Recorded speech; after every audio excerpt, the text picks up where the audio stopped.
Start कर रहे हैं भाई। देखो भाई, अभी तक हमने क्या क्या पढ़ा है वेक्टर के अंदर।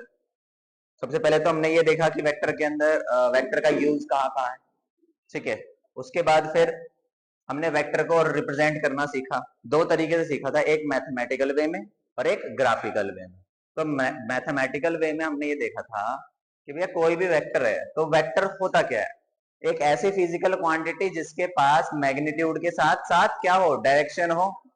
तो देखो, ये जो आपका वेक्टर है, इस वेक्टर को हमने लिखा भैया मैग्नीट्यूड और उसका डायरेक्शन। ये जो है ये मैग्नीट्यूड है और ये डायरेक्शन है, और इस डायरेक्शन का नाम होता है यूनिट वेक्टर। तो यहाँ पे लिखा हुआ ना ए कैप, ये है आपका यूनिट वेक्टर, जिसका नाम है यूनिट वेक्टर, ठीक है। ये वेक्टर नहीं है, ये क्या एक्चुअली एक डायरेक्शन है, और इसका मैग्नीट्यूड कितना होता है, एक होता है, और इसके पास कोई भी यूनिट नहीं होती है, ठीक है। उसके बाद फिर हमने ये देखा था कि भैया हमारे पास कोई भी यूनिट वेक्टर, उसके पास यूनिट होगी क्या, नहीं, यूनिट वेक्टर के पास कोई भी यूनिट नहीं होती, सिर्फ और सिर्फ डायरेक्शन होता है, और उसका मैग्नीट्यूड कितना होता है, 1 होता है। और क्या क्या है,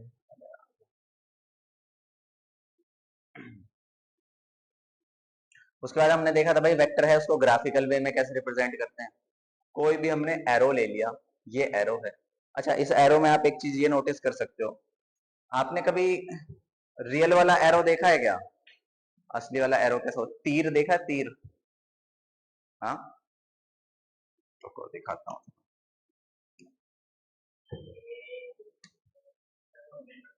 अरे भैया रुक जाओ,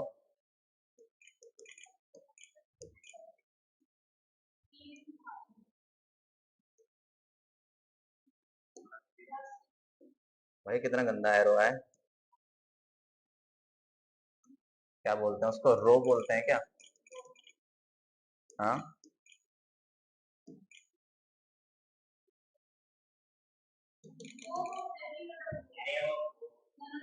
क्या बोलते हैं फिर से, रो एंड बो, आर्चरी, स्पेलिंग बता, CH, ये है ना, यस, यही वाली।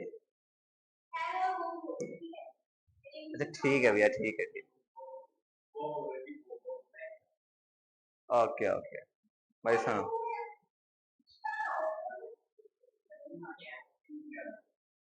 अरे हाँ भैया हाँ, सुन लो। देखो ये आपका एक एरो है, ध्यान से सुने। तो इस एरो में आपको एक चीज नोटिस हो रही होगी कि भैया ये वाला पॉइंट है, जिसे हमने अभी तक क्या पढ़ा कि भैया ये हमारा क्या है, हेड होता है, जो कि डायरेक्शन को बताता है। इसकी जो लेंथ है वो मैग्नीट्यूड को बताती है, और ये इसका टेल है। तो इसका टेल देखो यहाँ पर इसके टेल में कुछ ऐसे विंग्स दिख रहे हैं क्या, टोटल कितने विंग्स होते हैं इसमें, 4 होते हैं। तो अगर आप इस एरो को, ये एरो है कुछ इस तरीके से, इस एरो को ऐसे सामने से देखोगे, इस पॉइंट से देखोगे यहां से, तो आपको क्या दिखेगा, आपको यहां से सिर्फ एक डॉट दिखेगी, यहां से सिर्फ ये वाला पॉइंट दिखेगा ना आगे वाला। तो हम बोलेंगे कि कोई भी एरो है, अगर आप उसे सामने से देखते हो, यहां से देखोगे, तो आपको सिर्फ एक डॉट दिखेगा, ठीक है। तो इसका जो ये वाला पॉइंट है, इसको अगर आप सामने से देखो, क्या भाई, ये वाला पॉइंट है, ये आपको डॉट दिखेगा,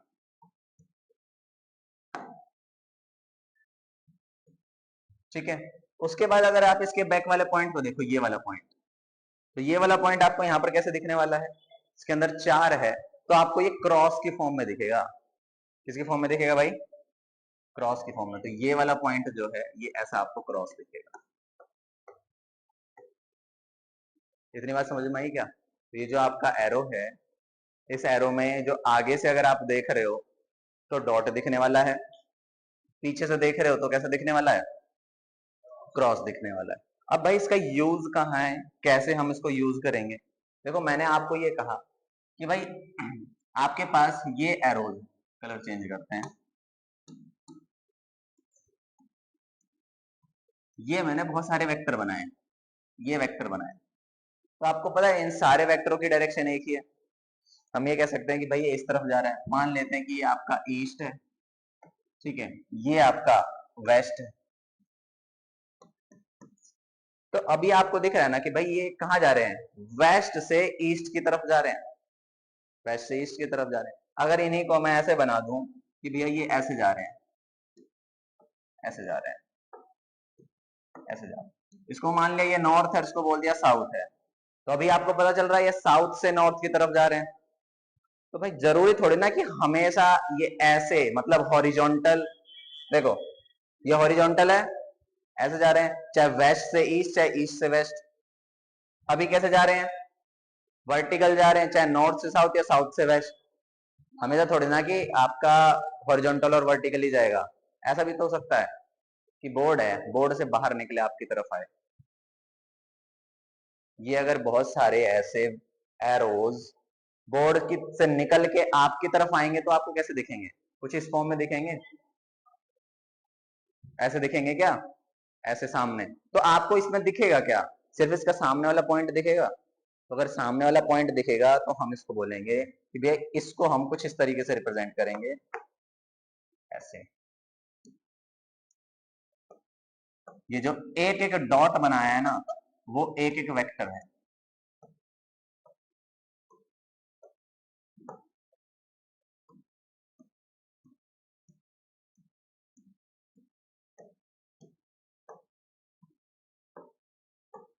तो इसका मतलब क्या है, ये सारे वेक्टर हैं और कहाँ जा रहे हैं भाई, बाहर की तरफ निकल रहे हैं, बोर्ड से बाहर निकल रहे हैं, आपकी तरफ आ रहे हैं, उसको बोलेंगे आउटवर्ड।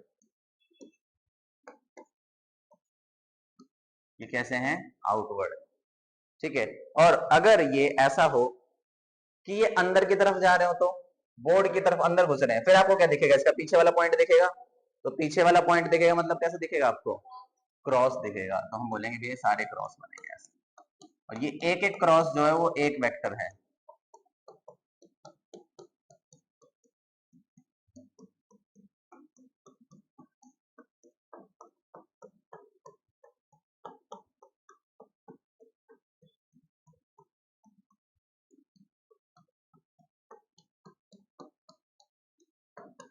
इतनी बात समझ में आई क्या।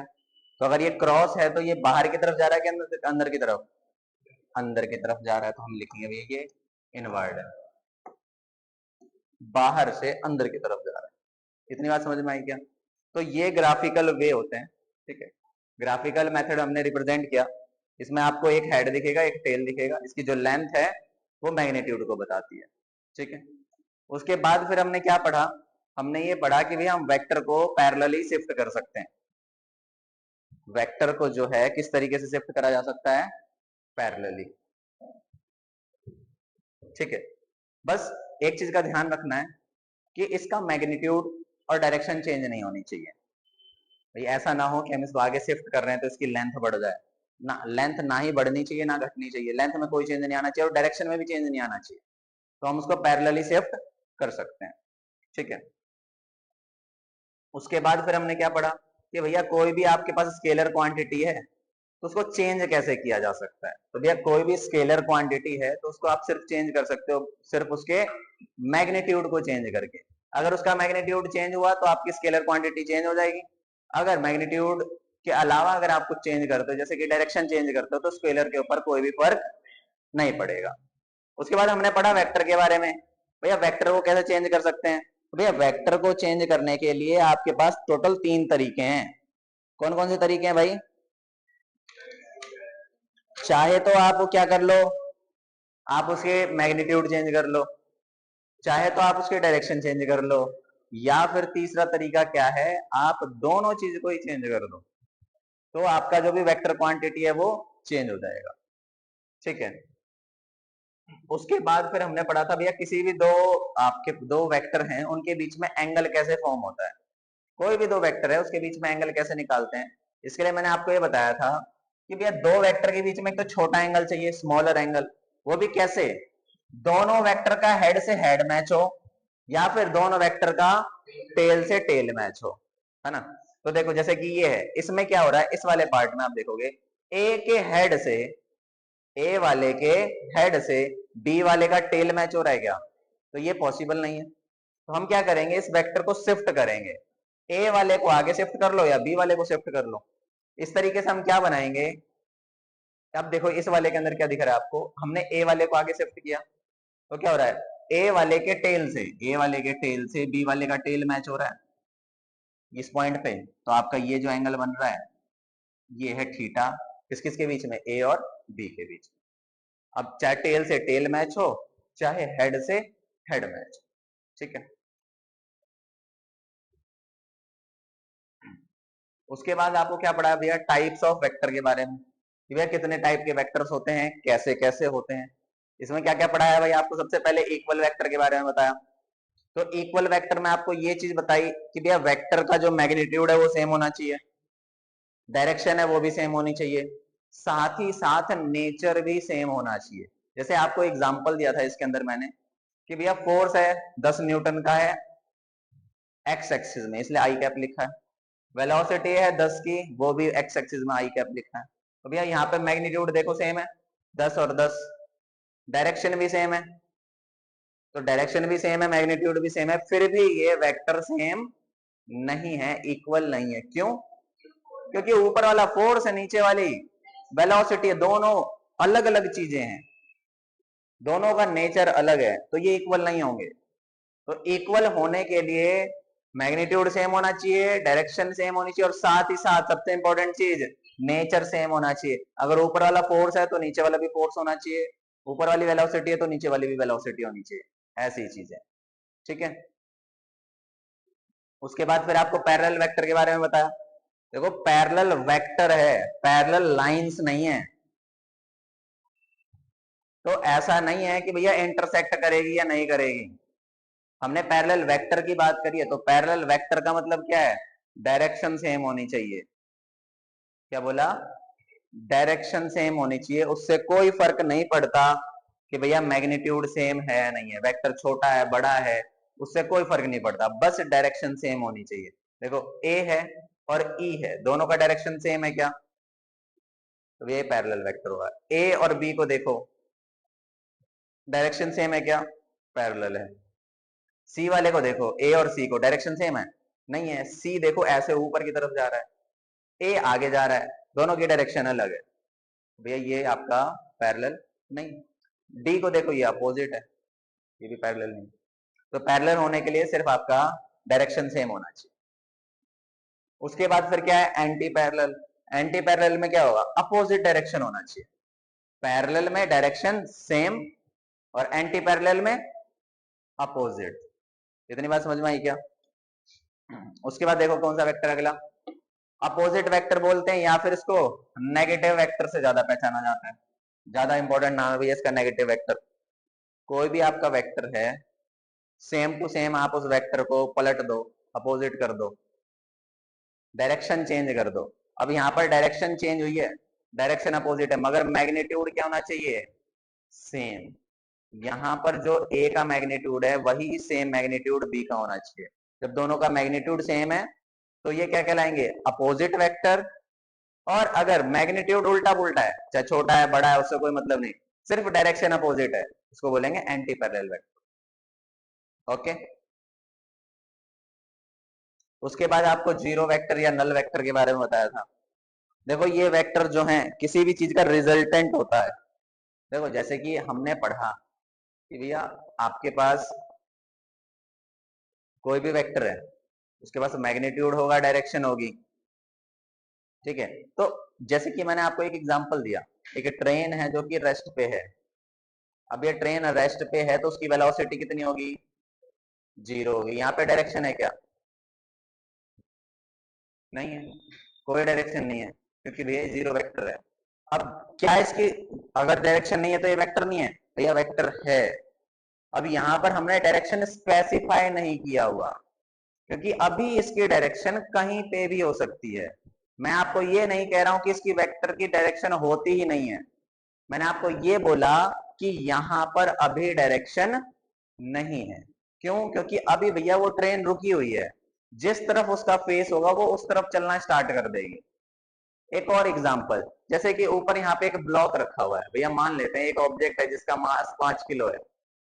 आप इधर से 10 न्यूटन फोर्स लगा रहे हो, इधर से 10 न्यूटन फोर्स लगा रहे हो, दोनों तरफ से बराबर फोर्स लगाया तो क्या ऑब्जेक्ट मूव होगा? तो इसमें नेट फोर्स कितना है? ये नेट फोर्स 0 है। क्या यहाँ पर डायरेक्शन लिखी है क्या? तो भी आप इसकी डायरेक्शन नहीं लिखी है, तो इसके पास डायरेक्शन नहीं है क्या? वो अभी स्पेसिफाई नहीं है कि कौन सी डायरेक्शन है, इसलिए हम जीरो वेक्टर में डायरेक्शन लिखते नहीं है। डायरेक्शन होती है मगर स्पेसिफाइड नहीं होती कि किस तरफ है। जैसे कि मैंने इधर से फोर्स लगाया 10 न्यूटन, इधर से लगाया 10 न्यूटन, तो कैंसिल आउट हो गई ना। अभी मेरे पास स्पेसिफिक डायरेक्शन नहीं है, इसलिए मैंने यहाँ पे डायरेक्शन नहीं लिखी हुई। ठीक है।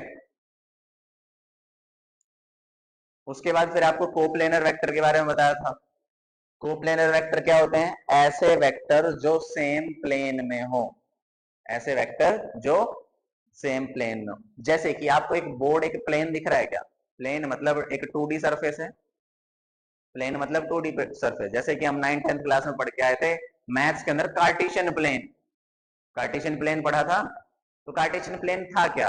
एक्स एक्सिस और वाई एक्सिस, एक्स एक्सिस और वाई एक्सिस एक ग्राफ बना था, उस ग्राफ को हमने कार्टेशियन प्लेन बना था। मतलब एक 2D सरफेस, और 2D सरफेस पे कोई भी चीज रखी हुई है तो वो उस प्लेन में होगी। जैसे कि ये बोर्ड है, ये बोर्ड आपका एक प्लेन है, और इस प्लेन में अगर मान लो मैंने यहाँ पे एक वेक्टर ऐसे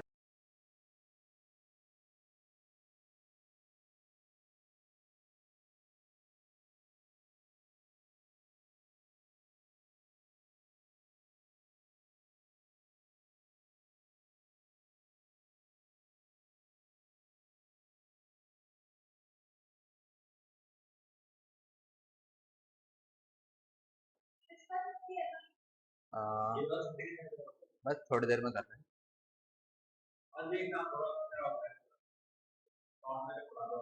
मैं तो पढ़ा दूंगा, और क्या।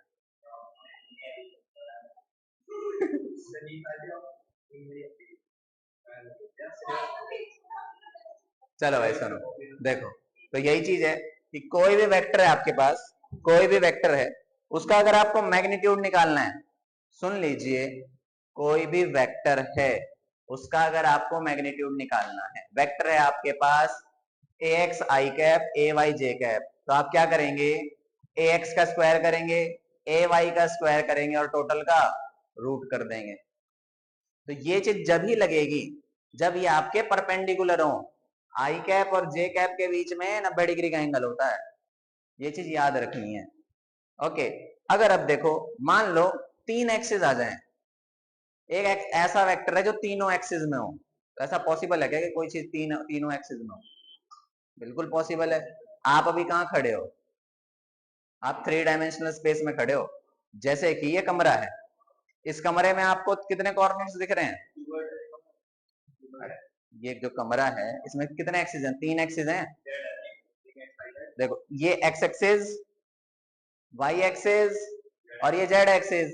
तो मैं आपको ये कह सकता हूं आप एक्स एक्सिस से इतनी दूरी पे खड़े हो, ठीक है, वाई एक्सिस से इतनी दूरी पे खड़े हो, और जेड एक्सिस से उतनी दूरी पे खड़े हो। तो आप 3 पॉइंट पे है ना आपके। वैसे ही मैं अगर बोलूं कि मेरे पास कोई भी वेक्टर है, वो तीनों एक्सिस में है, वो यहाँ पे भी है, यहाँ पे भी है, और यहाँ पे भी है, उसकी पोजीशन मैंने बता दी कि भैया उसकी पोजीशन कुछ इस तरीके से है, तो वो एक्स एक्सिस के साथ भी रिलेशन फॉर्म कर रहा है, वाई एक्सिस के साथ रिलेशन फॉर्म कर रहा है, और जेड के साथ भी रिलेशन फॉर्म कर रहा है। तो यही चीज लिखी हुई यहाँ पे, तो भैया ए एक्स है मतलब आई एक्स एक्सिस में है, ए वाई है वाई एक्सिस में है, ए जेड है तो जेड एक्सिस में, तो आई कैप, जे कैप और के कैप। अगर मेरे को इसका मैग्नीट्यूड चाहिए, इसका मैग्नीट्यूड चाहिए, तो भाई इसका मैग्नीट्यूड कैसे निकालेंगे? इसका मैग्नीट्यूड देखो कुछ इस तरीके से निकलेगा आपका, भैया अंडर रूट लगेगा, जैसे पीछे ये निकाला ना यहाँ, ये भैया ए एक्स का स्क्वायर और ए वाई का स्क्वायर, वैसे लिखेंगे यहाँ पे, भैया ए एक्स का स्क्वायर प्लस ए वाई का स्क्वायर प्लस, अब क्या बचा? ए जेड, तो ए जेड का स्क्वायर। यहां तक कोई दिक्कत?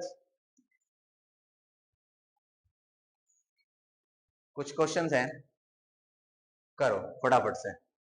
आपको यहाँ पे 5 वेक्टर दे रखे हैं, सारे अलग अलग हैं, तो सारे अलग अलग सॉल्व होंगे। Vector A B C D E, इन सब का मैग्नीट्यूड निकालिए फटाफट से। ये क्वेश्चंस करे हुए आपने? ये क्वेश्चंस नहीं करे हुए? चलो फटाफट से करो, सबका मैग्नीट्यूड निकालेंगे। अरे रे डंडा कहाँ है मेरा?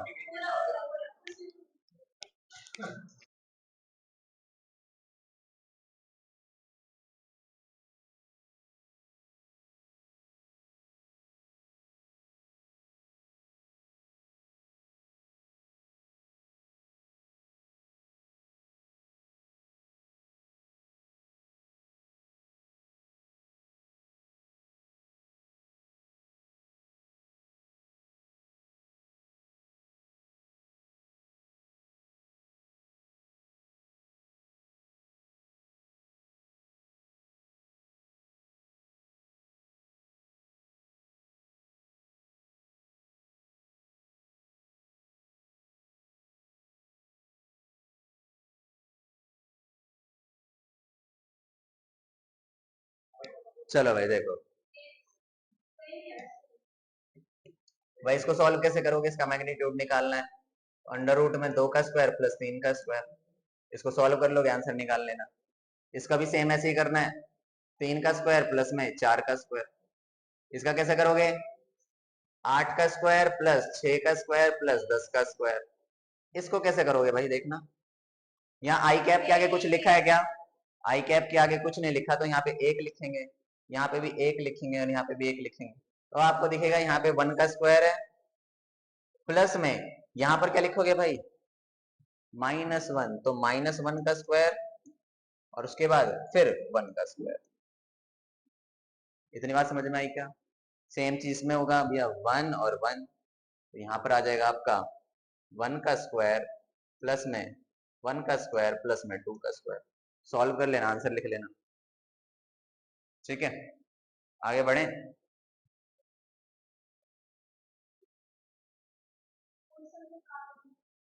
हम्म।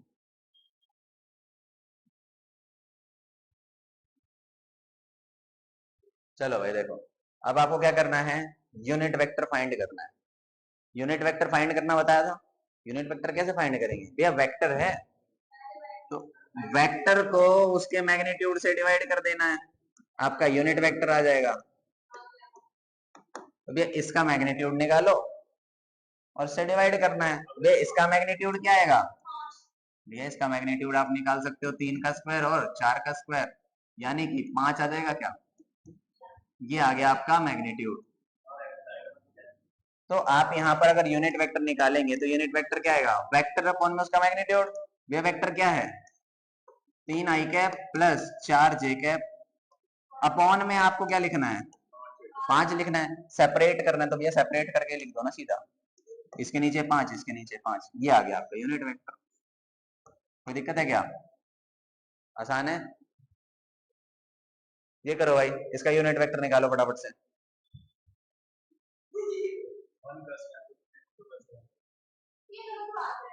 चलो भाई इधर देखो, ये 1 है और ये 1 है। चलो भाई इधर देखो, तो यहाँ पर आ जाएगा 1 का स्क्वायर प्लस 2 का स्क्वायर माइनस 1 का स्क्वायर। तो भैया 1 का स्क्वायर 1 होता है, 2 का स्क्वायर 4 होता है और माइनस 1 का स्क्वायर 1 होता है, तो आ जाएगा √6। तो आप क्या करेंगे? इसका अगर आपको यूनिट वेक्टर चाहिए तो वेक्टर को उसके मैग्नीट्यूड से डिवाइड करेंगे, और आपका मैग्नीट्यूड क्या आ गया? √6 आया है, तो आप ये सबको इससे डिवाइड कर देंगे, तो आपके पास जो यूनिट वेक्टर है वो आ जाएगा 1/√6 आई कैप प्लस में 2/√6 के कैप माइनस 1/√6 जे कैप। भैया आगे पीछे लिखा हो उससे कोई फर्क नहीं पड़ता है। आई कैप जे कैप के कैप आगे पीछे लिखा हुआ है इसमें, उससे कोई फर्क नहीं पड़ता। ओके, क्या कह रहे हो? पीछे करना है? ये लीजिए पीछे कर दिया, और पीछे लीजिए, और पीछे ये लो, यहाँ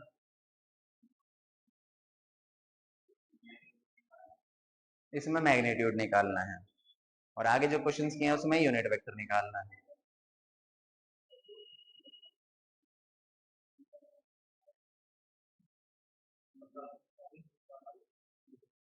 चलो भाई टॉपिक डालो।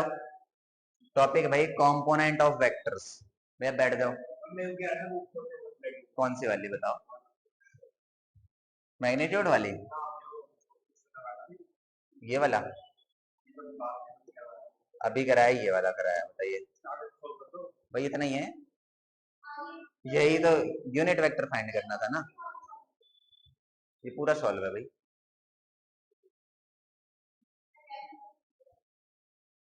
चलो भाई सुनो, कंपोनेंट ऑफ वेक्टर्स क्या है भैया? देखो कोई भी वेक्टर है, कोई भी वेक्टर है आपके पास, तो आप उसको क्या करेंगे, एक तरीके से तोड़ेंगे। उसका x वाली चीज अलग कर देंगे, y वाली चीज अलग कर देंगे और z वाली चीज अलग कर देंगे। ठीक है, मतलब कंपोनेंट का मतलब क्या है, कुछ पार्ट्स होते हैं, कुछ टुकड़े होते हैं। कोई भी वेक्टर है तो उसके अंदर x का कितना पोर्शन है, y का कितना पोर्शन है, z का कितना पोर्शन है, उसको बोलते हैं कंपोनेंट। ठीक है, जैसे कि मैंने यहाँ पर आपको एक वेक्टर बना के दिया। ठीक है, इस वेक्टर में आपको क्या रखा है, एक फोर्स है 10 न्यूटन का आई कैप। आई कैप का मतलब, तो यानी कि ये जो फोर्स दे रहे हैं वो सिर्फ एक्स एक्सिस में है क्या? Only and only x axis में। तो एक्स एक्सिस का फोर्स कितना है भैया? एक्स एक्सिस का 10 न्यूटन है। वाई एक्सिस में कितना है? अरे भैया वाई एक्सिस में कुछ भी नहीं है। वाई एक्सिस अगर मैं यहाँ पे बना हूँ, वाई एक्सिस में तो कुछ भी नहीं है ना, तो यहाँ पर लिखेंगे भैया वाई एक्सिस में 0 है। ऐसे ही इसमें देखो, यहाँ लिखा हुआ एक फोर्स है 10 न्यूटन का, कितने डायरेक्शन में? वाई एक्सिस में, मतलब जे कैप है। वाई एक्सिस में जे कैप। तो यहाँ पे मुझे बताओ, एक्स एक्सिस में कितना फोर्स अप्लाई कर रहे हो आप? अबे कुछ कर ही नहीं रहे, सारा का सारा वाई एक्सिस में। तो एक्स एक्सिस में तो 0 है, एक्स एक्सिस में देखोगे तो 0 है। और वाई एक्सिस में कितना है भाई? टोटल 10 का 10 जो है वो कहाँ है? वाई एक्सिस में। तो देखो ये हमने बनाया था हॉरिजॉन्टल, सिर्फ और सिर्फ एक्स एक्सिस में। ये बनाया हमने वर्टिकल, जो सिर्फ और सिर्फ वाई एक्सिस में है। तो हम ऐसा भी कर सकते हैं ना, कि अगर कोई हम ऐसा वेक्टर बनाए, ऐसा वेक्टर बनाए जो एक्स एक्सिस और वाई एक्सिस दोनों में हो। भाई देखो ये जो है ये हॉरिजॉन्टल था, ये वर्टिकल था। हॉरिजॉन्टल सिर्फ एक्स एक्सिस में, ये सिर्फ वाई एक्सिस में। ये हमने वेक्टर बनाया है। इस वेक्टर को देखोगे आप, ये टेढ़ा वेक्टर है। टेढ़ा वेक्टर मतलब एक्स एक्सिस में भी है और वाई एक्सिस में भी है। तो ऐसे वेक्टर को हम तोड़ते हैं, और तोड़ के इसके 2 टुकड़े या फिर 3 टुकड़े बनाते हैं, वो डिपेंड करता है कि वो कितने प्लेन में है। अभी अगर हम इसको देखें तो इस 2 प्लेन में, एक एक्स एक्सिस में है और एक वाई एक्सिस में, 2 एक्सिस बन रहे हैं, एक एक्स एक्सिस और एक वाई एक्सिस। तो हम इसको तोड़ेंगे कितने हिस्सों में? एक एक्स एक्सिस वाले में और एक वाई एक्सिस वाले में। तो भाई इसको हम यहां से यहां तक ऐसे स्प्लिट करेंगे। कहां तक? यहां तक। तो भैया ये वाला जो पोर्शन है, ये वाला पोर्शन, इसको बोलेंगे भैया ये हमारा वेक्टर ए का एक्स वाला पार्ट है। और इसको तोड़ेंगे वाई एक्सिस में, कहां तक? जो इसकी हाइट है ना मैक्सिमम, यहां तक। तो ये इसका वाई एक्सिस वाला पार्ट है। तो इसको बोलेंगे हम ए एक्स है और ये हमारा ए वाई है। इतनी बात समझ में आई क्या? अब हमें यहाँ पर जैसे ये पीछे हमने क्वेश्चन किया, तो यहाँ पे हमने बताया ना कि एक्स एक्सिस में 10 न्यूटन था, वाई एक्सिस में 0 है। जैसे यहाँ पे हमने बताया एक्स में 0 है और वाई में 10 है, तो ऐसे ही यहाँ पर हमें ये बताना पड़ेगा ना कि भैया जो ए एक्स है, ए एक्स में यहाँ से यहाँ तक की कुछ लेंथ है, यहाँ से लेके यहाँ तक की एक्स एक्सिस में कुछ लेंथ है। लेंथ मतलब मैग्नीट्यूड है ना, कुछ तो है। तो हमें इसकी ये वैल्यू बतानी पड़ेगी कि ए एक्स है क्या। यहाँ पे ए वाई दिख रहा है, ये ए वाई है, यहाँ से लेके यहाँ तक की लेंथ ए वाई है। ए वाई की भी वैल्यू बतानी पड़ेगी कि भैया ए वाई क्या है। तो हम इसको फाइंड कैसे करेंगे, वो सुनो। सुनो हम क्या करेंगे, हम यहाँ पे हमने एक वेक्टर लिया, ये वेक्टर बनाया, ठीक है, और इस वेक्टर में इसके ये एक्सिस बनाए। तो भी ये हमारा क्या है? ए एक्स है, और ये क्या है? ए वाई है। अब हम अपनी मर्जी से यहाँ पर क्या करेंगे? थीटा मानेंगे। थीटा मान लिया। अब हमने ये चीज पढ़ा है क्या कि हम पैरेलली शिफ्ट कर सकते हैं इसको। तो मेरी मर्जी है भाई, मैं इस ए वाई वाले को पैरेलली शिफ्ट करना चाहता हूँ। तो भाई मैंने इसको उठाया और इसको उठा के यहां पर रख दिया, तो क्या मेरा ये भी ए वाई ही है क्या? क्योंकि हमने पढ़ा है हम वेक्टर को पैरेलली शिफ्ट कर सकते हैं। तो यहाँ देखो ये ए एक्स है और ये ए वाई है, कितने डिग्री का एंगल बनेगा? तो राइट एंगल ट्राइंगल है, हम पाइथागोरस लगा सकते हैं क्या? सॉरी, ट्रिग्नोमेट्री लगा सकते हैं क्या? ट्रिग्नोमेट्री लग सकती है आपकी? तो ट्रिग्नोमेट्री लग सकती है। अब देखो मेरे को निकालना क्या क्या है, मेरे को यहाँ निकालना है ए एक्स निकालना है और ए वाई निकालना है, दो चीज निकालनी है। अब देखो मेरे को अगर ए वाई निकालना हो या फिर ए एक्स निकालना हो, इसमें आपको दिखेगा ये परपेंडिकुलर की तरह काम कर रहा है, ये बेस की तरह काम कर रहा है और ये हाइपोटेन्यूज की तरह काम कर रहा है। तो मैं यहाँ पर दो चीज कर सकता हूँ, अगर मेरे को परपेंडिकुलर फाइंड करना है तो साइन का यूज कर सकता हूँ, बेस फाइंड करना है तो कोस का यूज कर सकता हूँ। अगर मुझे परपेंडिकुलर फाइंड करना है, परपेंडिकुलर मतलब ए वाई फाइंड करना है, तो भाई मेरे को क्या परपेंडिकुलर चाहिए, और परपेंडिकुलर में हमने पढ़ा है साइन होता है, sine theta is equal to perpendicular by hypotenuse. तो यहाँ पर मेरे पास आ जाएगा sine theta is equal to perpendicular है क्या, ए वाई है, अपॉन में हाइपोटेन्यूज क्या है, वेक्टर ए है पूरा। अब यहाँ पर मैंने क्या पूरा वेक्टर लिखा है क्या? नहीं, मैंने यहाँ पे सिर्फ ए लिखा है, एरो लगाया नहीं लगाया, मतलब ये जो ए है वो एक्चुअली मैग्नीट्यूड लिखा है। क्या लिखा है? तो यहाँ पर ये जो मैंने ए लिखा है वो ए एक्चुअली में वेक्टर ए का मैग्नीट्यूड है, ये चीज याद रखनी है। तो यहां से मैं क्या ए वाई की वैल्यू निकाल सकता हूं, देखो ये इधर डिवाइड उसे जाके, तो मैं यहां से ये बोल सकता हूं कि मेरा जो ए वाई है वो इक्वल हो जाएगा ए साइन थीटा। इतनी बात समझ में आई क्या भैया? आपने इस परपेंडिकुलर की वैल्यू निकाल दी। इसी तरीके से आप इस बेस मतलब ए एक्स की वैल्यू निकाल सकते हो कि अगर मेरे को ए एक्स चाहिए जो कि मेरा बेस है, भाई बेस के लिए हम किसका इस्तेमाल करते हैं, कॉस का इस्तेमाल करते हैं। कॉस थीटा क्या होता है, बेस बाय हाइपोटेन्यूज होता है। वैल्यू पुट करो, cos theta is equal to base है क्या, ए एक्स है, और हाइपोटेन्यूज क्या है, ए है। तो मैं यहां से ए एक्स निकाल सकता हूं जो कि आएगा ए कॉस थीटा। इतनी बात समझ में आई क्या? तो भाई हमने यहाँ पर ये वैल्यू फाइंड करी तो हमें ये पता लगा कि ये जो ए एक्स है वो ए एक्स एक्चुअली होगा ए कॉस थीटा, और ए वाई जो है वो होगा ए साइन थीटा।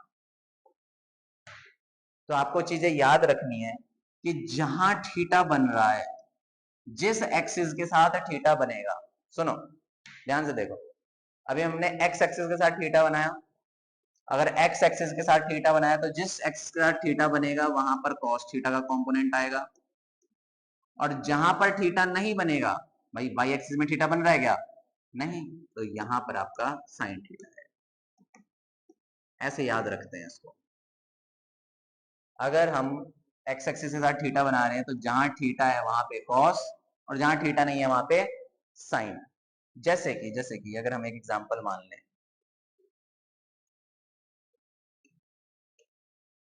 कि मैंने आपसे ये कहा कि मेरे पास ये एक वेक्टर है, मेरे को इसके कंपोनेंट चाहिए, ये वेक्टर है ए, तो इसका ये ए एक्स होगा और ये ए वाई होगा।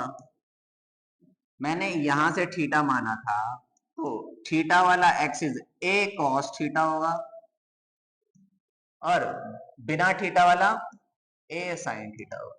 यही चीज बताई। अगर मैं इस बार इस तरफ मान लूं कि भैया जो ये मेरा थीटा है वो इस बार किसके साथ बन रहा है, वाई एक्सिस के साथ, इसको थीटा मान लिया, तो रहेगा तो ये अब भी ए एक्स और ये अब भी रहेगा ए वाई। फर्क किस चीज का पड़ा है, थीटा चेंज हुआ है। तो थीटा चेंज होने से आपको ज्यादा टेंशन लेने की जरूरत नहीं है। जहां थीटा है वो कॉस थीटा होगा, जहां थीटा नहीं है वो साइन थीटा होगा। यहाँ थीटा है तो ये कॉस थीटा होगा, ए कॉस थीटा। यहाँ थीटा है नहीं है तो ये ए साइन थीटा होगा। इतनी बात समझ में आई क्या? इसे बोलते हैं कंपोनेंट्स। क्या कंपोनेंट्स? वेक्टर ए का एक्स एक्सिस वाला पार्ट मतलब एक्स कंपोनेंट वेक्टर ए का वाई कंपोनेंट। क्या पढ़ेंगे? ये जो ए एक्स लिखा है, ए एक्स मतलब ए का एक्स कंपोनेंट है और ए का वाई कंपोनेंट है, मतलब उसका कोई पार्ट है, उसका एक टुकड़ा है। इतनी बात समझ में आई क्या? चलो अब सुनो।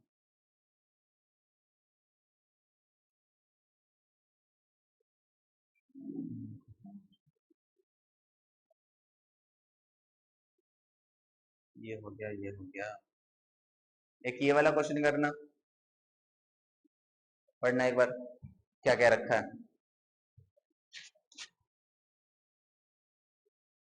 क्या क्या रखा है आपको।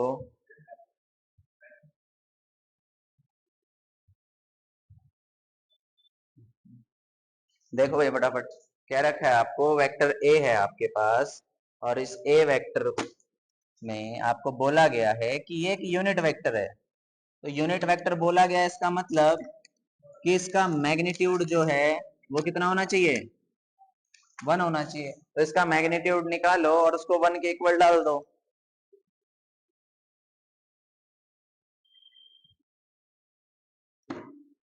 एक बार कोशिश करो।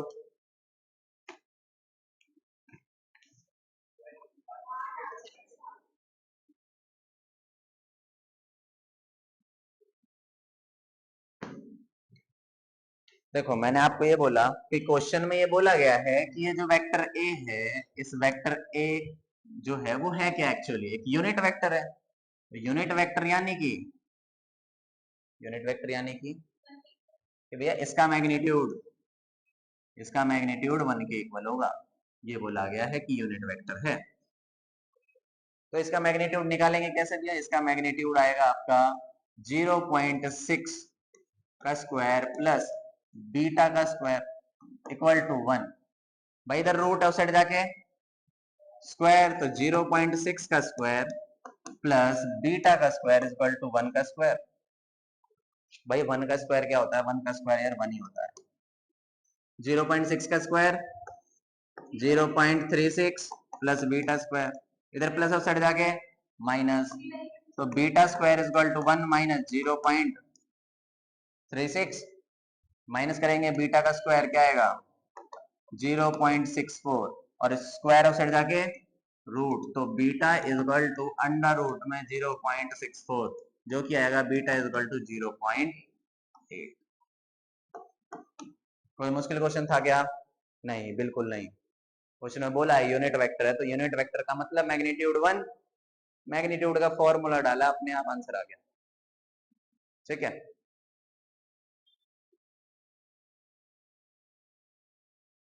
देखो क्वेश्चन में क्या बोला है। आपको बोला है कि एक वेक्टर है, उसका डायरेक्शन निकालना है। एक वेक्टर है, उसका आपको क्या निकालना है?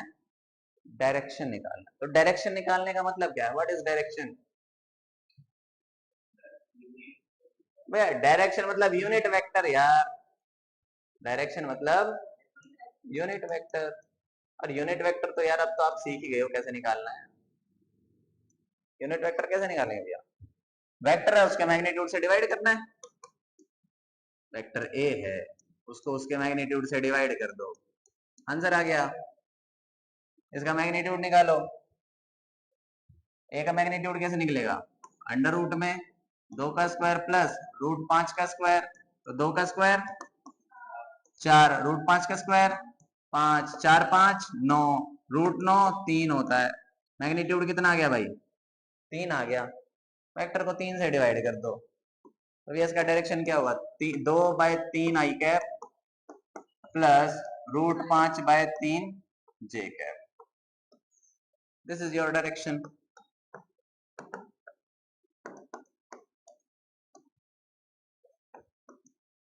कुछ मुश्किल है? नहीं, बस आपको चीजें समझनी है कि डायरेक्शन बोलते किसे हैं। डायरेक्शन बोलते हैं यूनिट वेक्टर। ओके, आगे बढ़े।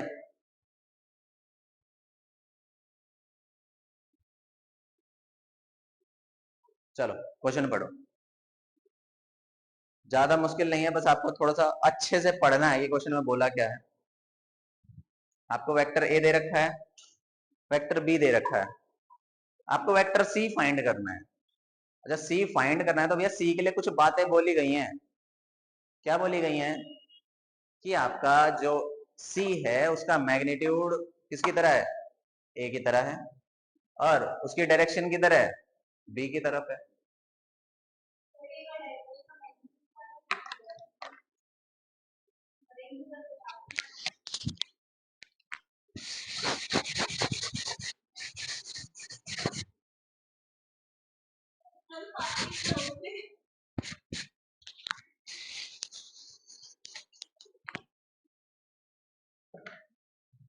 सुन लो भाई, देखो क्वेश्चन में ये बोला गया कि जो वेक्टर सी है इसका मैग्नीट्यूड है भैया किसकी तरह, ए की तरह।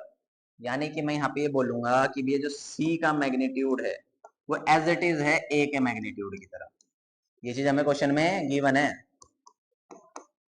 उसके बाद और क्या बोला है, डायरेक्शन किधर है, डायरेक्शन डायरेक्शन बी की तरफ है। यानी यानी डायरेक्शन मतलब यूनिट वेक्टर, वेरी गुड। तो सी कैप इक्वल है किसके, बी कैप। ये चीज दो चीज क्वेश्चन में दे रखा है और इतनी ही चीज की हमें जरूरत थी, इससे फालतू कुछ चाहिए ही नहीं। अब सुनो, हमें निकालना क्या है, वेक्टर सी निकालना है। वेक्टर सी निकालना है ना भैया, देखो आपको चैप्टर में सबसे पहली चीज तो यही पढ़ाई है ना कि किसी भी वेक्टर को मैथमेटिकली फॉर्म में कैसे रिप्रेजेंट करते हैं। किसी भी वेक्टर को हम लिखते हैं भैया मैग्नीट्यूड और उसका डायरेक्शन, मैग्नीट्यूड और उसका डायरेक्शन। तो सेम टू सेम यही चीज लिखनी है हमें कि भैया हमें निकालना क्या है, वेक्टर सी निकालना है। तो भैया वेक्टर सी मतलब, वेक्टर सी मतलब, वेक्टर सी मतलब होगा भैया सी का मैग्नीट्यूड और उसका डायरेक्शन, यही चीज होगी। और हमें ये बोल रखा है क्वेश्चन में कि जो सी का मैग्नीट्यूड है किसके बराबर है, ए के बराबर है। भैया यहाँ लिखेंगे जो वेक्टर सी है वो ए का मैग्नीट्यूड और डायरेक्शन किसकी तरफ है भाई, बी की तरफ है। तो हम लिखेंगे भैया जो इस, अरे अरे चलो भाई सुनो, जो इसका डायरेक्शन है वो किसकी तरफ है, बी की तरफ। तो अब आपका काम क्या है, इस क्वेश्चन में वेक्टर ए दे रखा है, सुन लो वेक्टर ए दे रखा है, वेक्टर ए का मैग्नीट्यूड निकाल लोगे क्या, निकालो तो फटाफट। वेक्टर ए का मैग्नीट्यूड निकालो। तो भैया वेक्टर ए का मैग्नीट्यूड देखो क्या आएगा, दो का स्क्वायर प्लस एक का स्क्वायर प्लस दो का स्क्वायर, दो मतलब चार प्लस चार आठ और एक नौ, अंडर रूट नौ। यानी कि भैया वेक्टर ए जो है उसका मैग्नीट्यूड 3 आएगा। वेरी गुड, सही बात। तो वेक्टर ए का मैग्नीट्यूड आ गया, लिखेंगे भैया यहाँ, भैया ये आ गया आपका 3। अब उसके बाद अब क्या चाहिए, बी का डायरेक्शन चाहिए, बी का यूनिट वेक्टर चाहिए। बी का यूनिट वेक्टर निकालो यहाँ से। देख कैसे निकालेंगे, सबसे पहले तो मैग्नीट्यूड निकालना है, फिर बी का मैग्नीट्यूड। तो आपका आएगा एक रूट 6 आ जाएगा। तो इसका क्या क्या आएगा, एक by root 6 I cap plus एक by root 6 J cap plus दो बाय रूट 6 के कैप। ये चीज लिखनी है, लिखो। यहाँ पे आपके पास क्या आ रहा है, एक by root 6 I cap plus एक by root 6 J cap plus दो बाय रूट 6 के कैप। यही चीज आई है, इस तीन को अंदर मल्टीप्लाई करो। अरे तीन तो ये है ना, तो 3/√6 आई कैप, ओके, 3/√6 जे कैप प्लस 6/√6 के कैप। अब देखो आपकी मर्जी है, आप यहाँ पे छोड़ सकते हो, भैया वेक्टर सी आ गया आपका। और या फिर अगर आपका मन करे तो भी आप इसको रैशनलाइज कर लो, काट पीट लो इसको।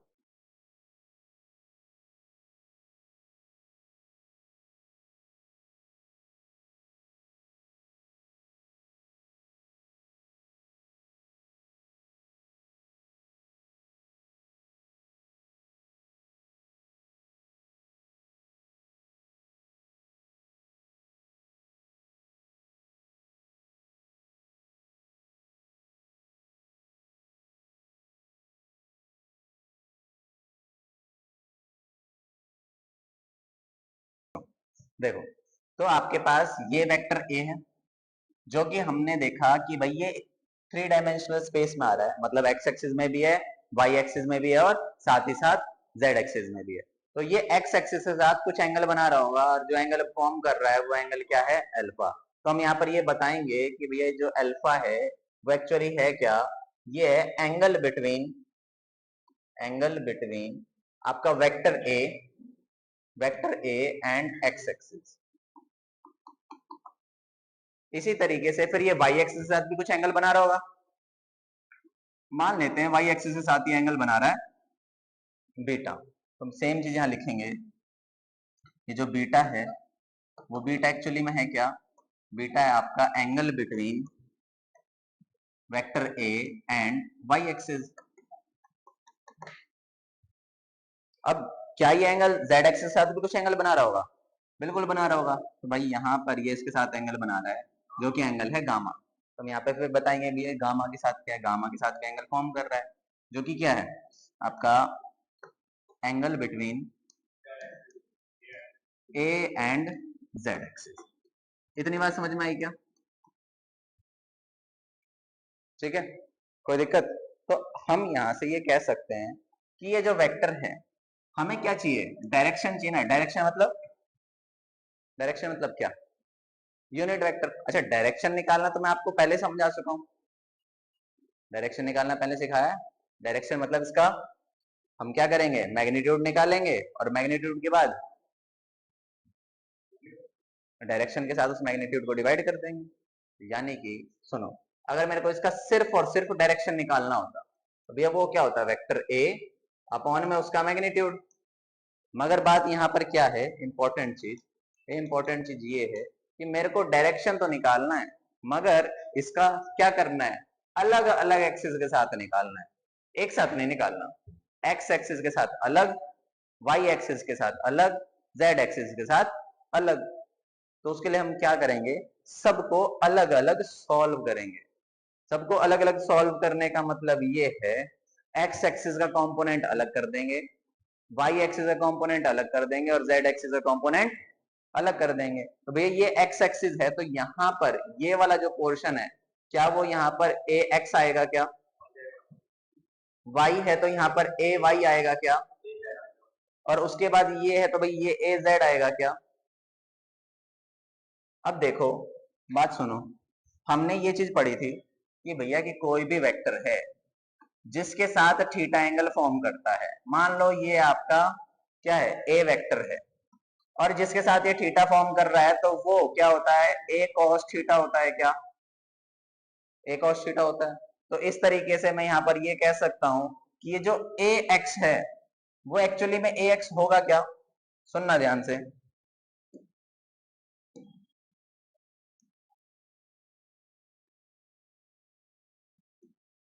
ये जो ए एक्स है, ए एक्स, ये वाला ए एक्स, ये एक्स क्या यहाँ पर एक एंगल फॉर्म कर रहा है, अल्फा। तो अगर एंगल फॉर्म कर रहा है तो ये कॉस थीटा वाला रिलेशन बनाएगा। तो यहां से मैं ये कह सकता हूँ क्या कि ये जो ए एक्स है वो एक्चुअली में क्या होगा, ए कॉस अल्फा होगा क्या,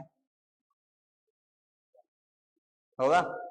इसी तरीके से यहाँ पे ये जो y है, मैं यहाँ पे ये कह सकता हूँ क्या ये होगा हमारा a cos बीटा। ये z है तो यहाँ पर ये कह सकता हूँ क्या, a cos गामा। इतनी बात समझ में आई क्या,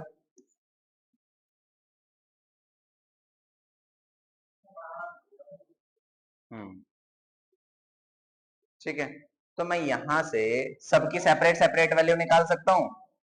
यहां से हम cos अल्फा की वैल्यू निकाल सकते हैं जो कि क्या होगा, ए एक्स अपॉन ए।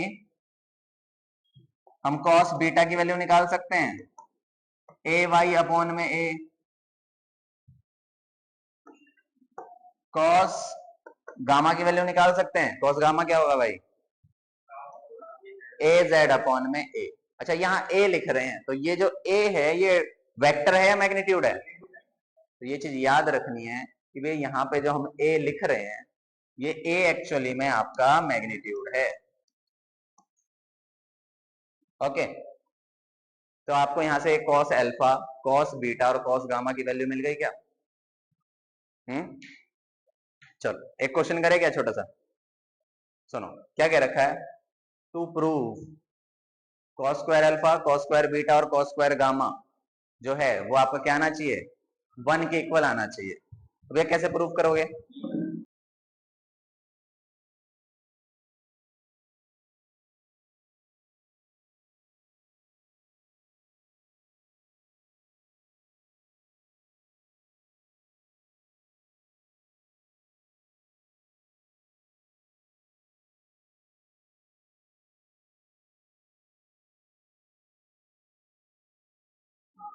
चलो भाई सुन लो, देखो यहां पर हमने पीछे कॉस अल्फा की वैल्यू निकाली है, कॉस बीटा की वैल्यू निकाली है, कॉस गामा की वैल्यू निकाली है, बस ये वैल्यू हमें यहाँ पे पुट करना है। यहाँ पर अगर हम ये वैल्यू पुट करें कॉस अल्फा की, तो कॉस अल्फा की वैल्यू है क्या, ax बाय a का स्क्वायर प्लस यहाँ पे कॉस बीटा की वैल्यू पुट करेंगे क्या आएगा, ay अपॉन a का स्क्वायर प्लस कॉस गामा की वैल्यू पुट करेंगे वो क्या आएगा, az अपॉन a का स्क्वायर। इतनी बात समझ में आई क्या? इस ब्रैकेट को ओपन करो और स्क्वायर को सेपरेट करो, तो ये आएगा ax का स्क्वायर अपॉन a का स्क्वायर, उसके बाद आपके पास यहाँ आएगा ay का स्क्वायर अपॉन a का स्क्वायर प्लस az का स्क्वायर अपॉन में a का स्क्वायर। एलसीएम लेना आता है? चलो भाई एलसीएम लो फटाफट से। एलसीएम क्या आएगा, a स्क्वायर आपका एलसीएम आ गया, तो हम यहाँ लिख सकते हैं ax का स्क्वायर ay स्क्वायर और az स्क्वायर। अब देखो आपके पास ax का स्क्वायर ay का स्क्वायर और az का स्क्वायर, ऐसा रिलेटेड चीज आपने मैग्नीट्यूड में पढ़ा है क्या? तो वहां से हम इसकी वैल्यू निकाल सकते हैं। हमने मैग्नीट्यूड में ये पढ़ा है कि अगर किसी भी चीज का मैग्नीट्यूड हो और तीनों एक्सिस में है तो हम लिख सकते हैं ax का स्क्वायर ay का स्क्वायर और az का स्क्वायर। ये रूट है, उस साइड जाके स्क्वायर हो जाएगा, तो हम यहाँ कह सकते हैं कि a स्क्वायर की वैल्यू हम निकाल सकते हैं जो कि होगा ax square plus ay square plus az square. क्या ये वैल्यू आप यहाँ रिप्लेस कर सकते हो इस जगह? तो ये जो ax square plus ay square plus az square है, इस पूरे न्यूमरेटर की जगह, इस पूरे न्यूमरेटर की जगह हम a स्क्वायर लिख सकते हैं क्या? ये कहां से आया भाई, मैं आपको बताता हूँ कहां से आया। देखो ये मैं आपको बताता हूँ, ये आया है आपका, ये देखो हमने ये पढ़ा था क्या, इसी को बोलते हैं ना मैग्नीट्यूड, यहां से आया है। ओके, तो ये वैल्यू यहां पुट करोगे, ये आएगा आपका a स्क्वायर अपॉन में a स्क्वायर, a स्क्वायर से a स्क्वायर कट जाएगा, ये वैल्यू आ जाएगी आपकी 1। ठीक है, तो भाई आपको ये 1 के इक्वल प्रूव करना था, LHS RHS के इक्वल आ चुका है, हेंस प्रूव। ठीक है, इसी से रिलेटेड आपके पास एक और क्वेश्चन है, कह रहा है भैया sine square alpha cos square alpha, sorry sine square alpha sine square beta sine square gamma की वैल्यू निकालनी है। आपने कर रखे हैं, वेरी गुड, अच्छी बात है, वेरी गुड। सुन लीजिए, ये जो साइन अल्फा है इसको कॉस में कन्वर्ट करो, क्या आएगा 1 minus cos square alpha, sign beta इसको कन्वर्ट करो 1 माइनस कॉस स्क्वायर बीटा, ये क्या है साइन स्क्वायर अल्फा है, तो इसको लिखेंगे 1 माइनस कॉस स्क्वायर अल्फा। ठीक है, यहां से आप क्या करेंगे, इस 1 को इस 1 को और इस 1 को सॉल्व करो, कहाँ है भैया गामा, सही बात है भाई। चलो भाई सुन लो सुन लो सुन लो, देखो भाई ये जितने भी यहाँ कॉस है, यहाँ पे भी कॉस है, यहाँ पे भी कॉस है, सब क्या आगे माइनस है, क्या माइनस कॉमन ले लो, तो यहाँ पर क्या आ जाएगा आपका cos square alpha cos square beta plus cos square gamma. तो ये जो cos square alpha plus cos square beta plus cos square gamma है, इसकी वैल्यू क्या होती है 1 होती है, तो ये इसकी वैल्यू 1 पुट करेंगे 2 आ जाएगा। कोई दिक्कत? हाँ जी, आप किसी और मेथड से भी कर सकते हो, कोई दिक्कत नहीं है। अब सुनिए, चलिए नेक्स्ट टॉपिक की तरफ आगे बढ़ते हैं। ओह, नेक्स्ट टॉपिक से पहले क्वेश्चन है क्या? चलो ये वाला क्वेश्चन कर लो पहले, देखो क्या कह रखा है इसमें। पढ़ो। कह रखा है आपके पास एक वेक्टर है, सुन लीजिए, सुन लो, सुन लो। आपके पास एक वेक्टर है, ठीक है, और इस वेक्टर का आपको एंगल निकालना है, एक्स एक्सिस के साथ भी, वाई एक्सिस के साथ भी और जेड एक्सिस के साथ भी। कहने का मतलब आपको अल्फा निकालना है, बीटा निकालना है और गामा निकालना, ठीक है। इतनी बात समझ में आ रही है क्या? तो देखो मैंने आपको ये चीज बताई है क्या कि आपका cos स्क्वायर अल्फा ऑलवेज क्या होता है, ax अपॉन में a होता है। तो भैया ये ax क्या है, आई कैप वाला पार्ट है, और ये a क्या है, मैग्नीट्यूड है। तो भैया जब वेक्टर a होता था तो हम a की फॉर्म में लिखते थे, अभी यहाँ पर f है तो f की फॉर्म में लिखेंगे। भाई हम यहाँ पर क्या लिखेंगे, हमारे पास आ जाएगा एफ एक्स अपॉन में f, अभी f का मैग्नीट्यूड है। सबसे पहला काम क्या करना पड़ेगा, इसका मैग्नीट्यूड निकालना पड़ेगा। भैया इसका मैग्नीट्यूड निकालो।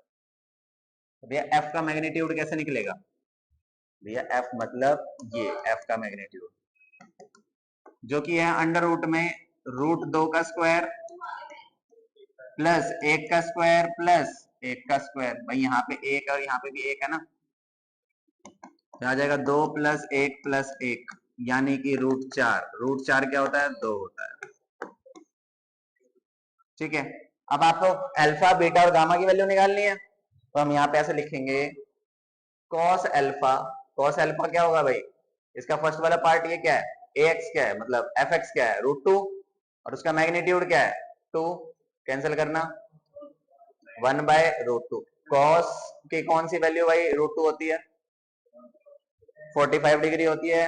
तो यहाँ पर हम ये कह सकते हैं कि भैया ये cos 45 के इक्वल आ गया। तो यहां से आपके पास अल्फा की वैल्यू 45 डिग्री आ जाएगी।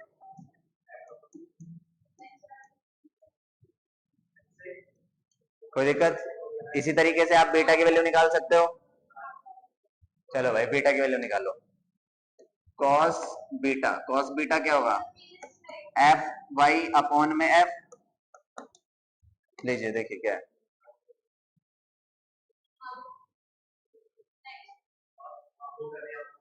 तो एफ वाई क्या है यहाँ पे बताना, 1 है, यहाँ लिखेंगे 1 अपॉन में 2। मैग्नीट्यूड तो आपका 2 आया है ना, तो 1/2 किस पे होता है, cos 60 पे होता है, तो लिखेंगे cos 60, बीटा की वैल्यू 60 डिग्री। इसी तरीके से आप गामा की वैल्यू निकाल सकते हैं। cos गामा क्या होता है, एफ जेड अपॉन में एफ, जो कि क्या है 1 अपॉन में 2। सेम चीज निकाल देंगे भाई, cos गामा जो आ जाएगा आपका cos gamma is equal to cos 60 degree. यहां से गामा की वैल्यू 60 डिग्री। कोई मुश्किल है क्या? चलो भाई आगे बढ़ते हैं, आज का लास्ट टॉपिक करते हैं, उसके बाद फिर आपकी क्लास खत्म कर देंगे। टॉपिक डालो, triangle law of vector addition. अब भाई सुनो, ये triangle law of vector addition का नाम पहले सुना था क्या? जब हमने चैप्टर स्टार्ट किया था, फर्स्ट डे जब हमने क्लास ली थी, तो मैंने आपको कुछ एग्जांपल्स दिए थे। जिस एग्जांपल्स में मैंने आपको बताया था करंट के बारे में, कि करंट एक स्केलर है, करंट के पास डायरेक्शन भी है, करंट के पास मैग्नीट्यूड भी है, फिर भी वो स्केलर है। उसमें रीजन लिखवाया था आपको कि करंट जो है triangle law of vector addition को फॉलो नहीं करता है ना। तो वो triangle law of vector addition है क्या, ये चीज आपको पढ़ा रहे हैं। तो टॉपिक डालो, triangle law of vector addition.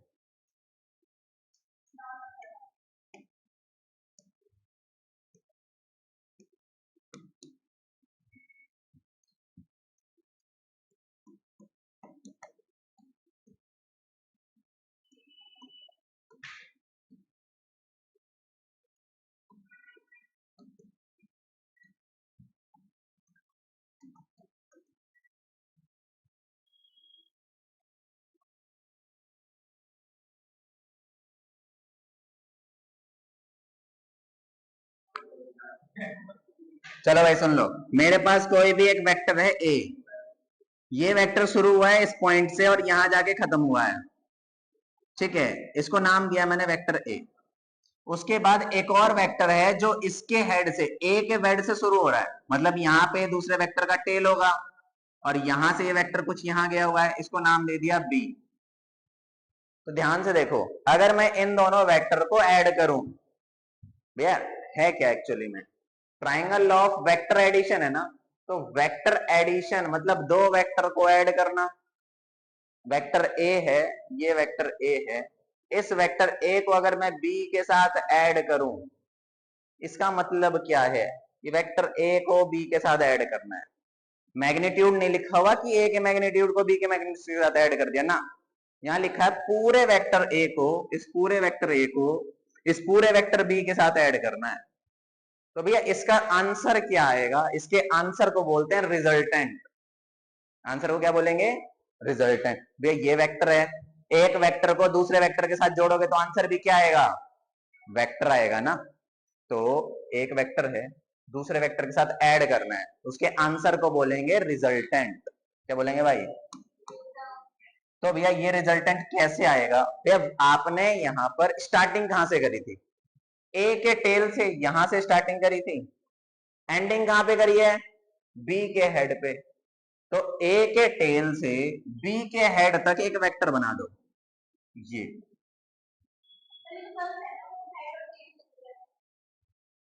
जो वो टॉपिक था ना, वो टॉपिक ये था कि एंगल निकालना है, वो टॉपिक था कि हेड से हेड मैच होना चाहिए, टेल से टेल मैच होना चाहिए, ठीक है, वो एंगल था, वो थीटा था, वो एंगल था, ठीक है। मैंने आपको ये बोला, उसे काटना नहीं है, वो सही लिखा हुआ है, हाँ जी इधर ध्यान दीजिए। मैंने आपको ये बोला कि भैया दो वेक्टर उनको ऐड करना है, वेक्टर एडिशन करनी है, वेक्टर ए को वेक्टर बी के साथ ऐड करना है।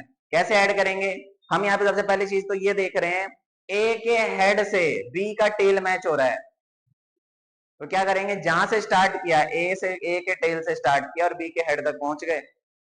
इतनी बात समझ में आई। कह सकते हो भैया जैसे हम डिस्प्लेसमेंट निकालते थे, कि भैया हम जैसे डिस्प्लेसमेंट कैसे निकालते थे कि भैया मैंने यहाँ 3 किलोमीटर चला, इधर 4 किलोमीटर चला, तो यहाँ से ये जो सबसे छोटा रास्ता होता है इसको डिस्प्लेसमेंट बोलते थे, है ना। तो वैसे ये डिस्प्लेसमेंट की तरह ही तो है, देखो पहले हम ए वेक्टर इधर चले, फिर बी वेक्टर इधर चले, तो डिस्प्लेसमेंट क्या होगा, इनिशियल पॉइंट और फाइनल पॉइंट का सबसे छोटा रास्ता। इस तरीके से आप समझ सकते हो। तो भैया ये जो आंसर आया है इसको क्या बोलते हैं, रिजल्टेंट वेक्टर बोलते हैं। क्या बोलेंगे, तो भैया इसको आर से रिप्रेजेंट करते हैं, ये आपका रिजल्टेंट वेक्टर। तो ए को बी के साथ ऐड करोगे तो भैया आर आएगा। इतनी बात समझ में आई क्या। अब मैंने यहाँ पे बता तो दिया कि भैया वेक्टर आर है। अब वेक्टर आर जो आपका आया है, तो ये वेक्टर है, इसके पास डायरेक्शन होगी और साथ ही साथ मैग्नीट्यूड भी होगा। तो वो डायरेक्शन और मैग्नीट्यूड भी तो फाइंड करनी है कि भाई उसका डायरेक्शन क्या है, उसका मैग्नीट्यूड क्या है, वेक्टर को लिखेंगे किस तरीके से, ये सारी चीजें लिखनी पड़ेंगी। चलो अब इस पे फोकस करते हैं कि भैया मेरे पास ये वेक्टर था, ऐसा करते हैं, ये वेक्टर था मेरे पास ए, ठीक है, और ये वेक्टर था मेरे पास बी। तो हम देखेंगे यहाँ पे, ये क्या आपका एक्स एक्सिस में, एक्स एक्सिस में, ये किस में है भाई, वाई एक्सिस में। अच्छा अगर ये वाई एक्सिस, ओए वाई एक्सिस में कहा है, प्लेन में है, एक्स वाई दोनों में है, तो इसका क्या कंपोनेंट निकाल सकते हैं, कंपोनेंट निकाल सकते हैं। भैया देखो जो सिर्फ एक्स एक्सिस में हो या जो सिर्फ वाई एक्सिस में हो उसको कुछ नहीं करना, जो प्लेन में हो, मतलब जो भी वेक्टर आपको दिखे कि कैसे टेढ़ा है, उसको हम तोड़ते हैं और उसके दो कंपोनेंट निकालते हैं, एक एक्स एक्सिस वाला पार्ट, एक वाई एक्सिस वाला पार्ट। जैसे जैसे हमने यहाँ पे कंपोनेंट पढ़ा था, सुन लो सुन लो, ये कंपोनेंट पढ़ा था कि भैया हमारे पास एक वेक्टर था, तो उसको हमने तोड़ा, उसका एक्स कंपोनेंट बनाया और वाई कंपोनेंट बनाया। उसी तरीके से इस बी को तोड़ेंगे, तो ये बी प्लेन में है, इस बी को तोड़ेंगे यहाँ पे, तो बी को तोड़ने के बाद हमारे पास ये वाला पोर्शन बनेगा, बी यहाँ तक आया हुआ है इतना, तो ये हमारा क्या है, बी एक्स है, और ये यहां से ये क्या है, बी वाई है। इतनी बात समझ में आई क्या। तो अगर मैं इसको थीटा मान लूं, इसको क्या मान लूं, थीटा मान लो, तो मुझे बताओ ये जो बी एक्स है, इस बी एक्स की जगह मैं क्या लिख सकता हूँ? तो मैं यहाँ लिख सकता हूँ बी कॉस थीटा। कोई दिक्कत? अच्छा, अब यहां से लेके यहां तक की चीज आप देखो, यहाँ पे टोटल है क्या क्या चीज है। यहाँ पे आपको एक एक्स वाली ए दिख रहा है और इधर प्लस में बी कॉस थीटा दिख रहा है, और ये सारी चीज है कहाँ पे? एक्स एक्सिस में, इसलिए आई कैप लिख सकते हैं क्या? अब यहाँ देखो ये बी वाई है, तो इस बी वाई को क्या लिख सकते हैं? बी साइन थीटा लिख सकते हैं। तो भैया बी साइन थीटा कौन सी एक्सिस में है? वाई एक्सिस में है, तो भैया इसको जे कैप लिख सकते हैं क्या? अब देखो, हमारे पास ये पता है हमें कि भैया ये हमारा वेक्टर है, ये रिजल्टेंट वेक्टर है। तो भैया रिजल्टेंट वेक्टर यहां से लेके यहां तक का है क्या? आर। ये मेरा रिजल्टेंट वेक्टर है।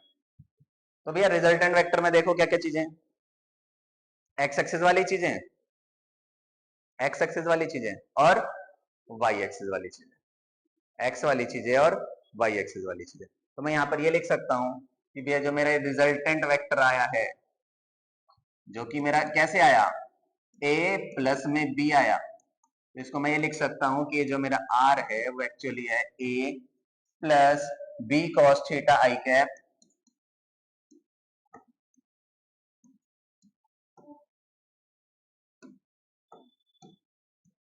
Plus B sine theta J cap.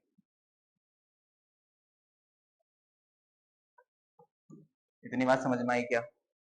ध्यान से देखो, मेरे को क्या करना था, दो वेक्टर को ऐड करना था, वेक्टर ए को बी के साथ ऐड करना था, ए को बी के साथ ऐड किया तो मेरा आर आएगा, रिजल्टेंट आंसर आएगा। तो अब इस आंसर को, इस रिजल्टेंट वेक्टर को वेक्टर फॉर्म में लिखना है। अब वेक्टर फॉर्म में होता क्या है? मैग्नीट्यूड और डायरेक्शन। तो देखो ये लिखा हुआ है भैया, वेक्टर आर मतलब रिजल्टेंट वेक्टर, एक्स एक्सिस का मैग्नीट्यूड और एक्स एक्सिस की डायरेक्शन, वाई एक्सिस का मैग्नीट्यूड और वाई एक्सिस की डायरेक्शन। ये हमारा वेक्टर फॉर्म है। उतारिए इसे फटाफट से। नहीं भैया, अभी तो शुरू हुआ ही।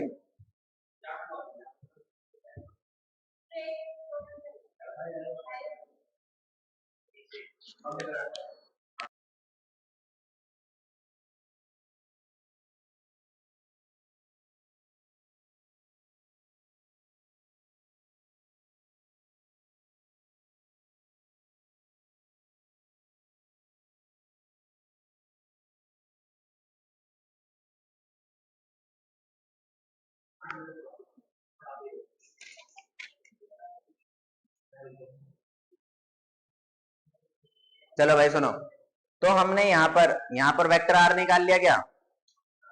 ये वेक्टर आज आर आ चुका है, तो वेक्टर आर है क्या? ए plus B cos theta I cap B sine theta J cap. तो ध्यान से देखें, ये चीजें बस देखने में बड़ी है, मुश्किल नहीं है, सिंपल सी चीज। आपके पास ए दिख रहा है, एक्स एक्सिस में है, एक्स ए को तोड़ना ही नहीं है, ए का ए ही लिखा हुआ है। बी देखो, बी क्या है? प्लेन में है, मतलब बी के कंपोनेंट बनेंगे, बी के टुकड़े होंगे, एक्स एक्सिस वाला और वाई एक्सिस वाला। तो एक्स एक्सिस वाला एक्स के साथ लिख दिया, वाई एक्सिस वाला वाई के साथ लिख दिया। तो इसके अलावा अगर कोई और भी वेक्टर होता, लेट सपोज इसके अलावा कोई और भी वेक्टर होता, मान लेते हैं कि मेरे पास कि कुछ ऐसा वेक्टर है, एक वेक्टर है ये, जिसको नाम दिया मैंने सी, ठीक है, और उसके बाद मेरे पास एक और वेक्टर है जो कि है डी। तो इसका रिजल्टेंट मतलब इनको ऐड करने पे क्या आएगा? सी को डी के साथ अगर मैं ऐड करूं तो रिजल्टेंट वेक्टर आएगा, इतना हमें पता है। कैसे आएगा? कैसे आएगा? जहां से आपने स्टार्ट किया था इनिशियल पॉइंट, जहां आप खत्म कर रहे हो फाइनल पॉइंट, इससे बीच में बनती हुई लाइन, यही आएगा क्या? तो हम यहाँ पे ये लाइन बना सकते हैं, ये मेरा रिजल्टेंट है क्या? हाँ। और भैया जब भी आप ऐसे रिजल्टेंट बनाओगे, कभी भी इनिशियल पॉइंट से फाइनल पॉइंट, ऑलवेज आपका ट्राइंगल बनेगा। ये ट्राइंगल बना है, इससे पहले जो हमने क्वेश्चन सॉल्व किया था इसमें भी ट्राइंगल बना है, इसलिए इसको बोलते हैं triangle law of vector addition. हम दो वेक्टर को जोड़ रहे हैं और उसको जोड़ने के लिए हमारे पास ये जो शेप बन रही है, रिजल्टेंट वेक्टर बनाने के टाइम जो शेप बन रही है वो ट्राइंगल की बन रही है। इतनी बात समझ में आ रही है क्या? तो यहां पर देखो, तो यहां पर ये आर आया। अब मेरे को अगर आर का क्या चाहिए? वेक्टर फॉर्म चाहिए। इस आर को मेरे को वेक्टर की फॉर्म में लिखना है। तो देखो किस तरीके से लिखेंगे, ध्यान से देखना। अब ये जो सी है वो क्या सीधा वाई एक्सिस में दिख रहा है आपको? तो सी के साथ कोई छेड़खानी नहीं करनी। हेलो भाई इधर देख, सी के साथ कोई छेड़खानी नहीं करनी। डी प्लेन में दिख रहा है, डी टेढ़ा है, तो डी को तोड़ेंगे। तो डी को तोड़ के क्या बनाएंगे भाई? मान लेते हैं कि यहाँ मेरा थीटा है, इस जगह क्या है? थीटा है। तो भाई जहां थीटा होगा तो वो कॉस थीटा होगा, डी कॉस थीटा। और जहां थीटा नहीं है वो क्या होगा? साइन थीटा होगा, तो इसको डी साइन थीटा बोलेंगे। तो अब आपको बस इस बड़े वाले ट्राइंगल पे ध्यान देना है। देखो ध्यान से यहाँ, तो ये वाई एक्सिस में और ये भी वाई एक्सिस में है, और ये वाला क्या है? ये एक्स एक्सिस में है। तो मैं यहाँ लिखूंगा बस D sine theta I cap, और वाई एक्सिस वाली क्या क्या चीजें हैं? C plus D cos theta J cap. कुछ मुश्किल है क्या?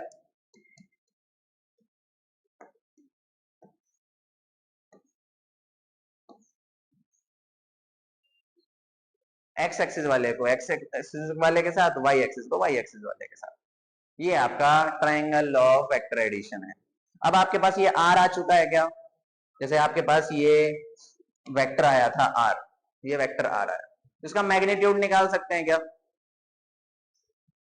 इसका मैग्नीट्यूड निकाल सकते हैं। अब देखो इसका अगर मेरे को मैग्नीट्यूड निकालना है, ध्यान सुनो, मेरे पास यहाँ पर ये वेक्टर है, और जो वेक्टर है भैया R is equal to A plus B cos theta I cap plus B sine theta J cap, ये वेक्टर है मेरे पास,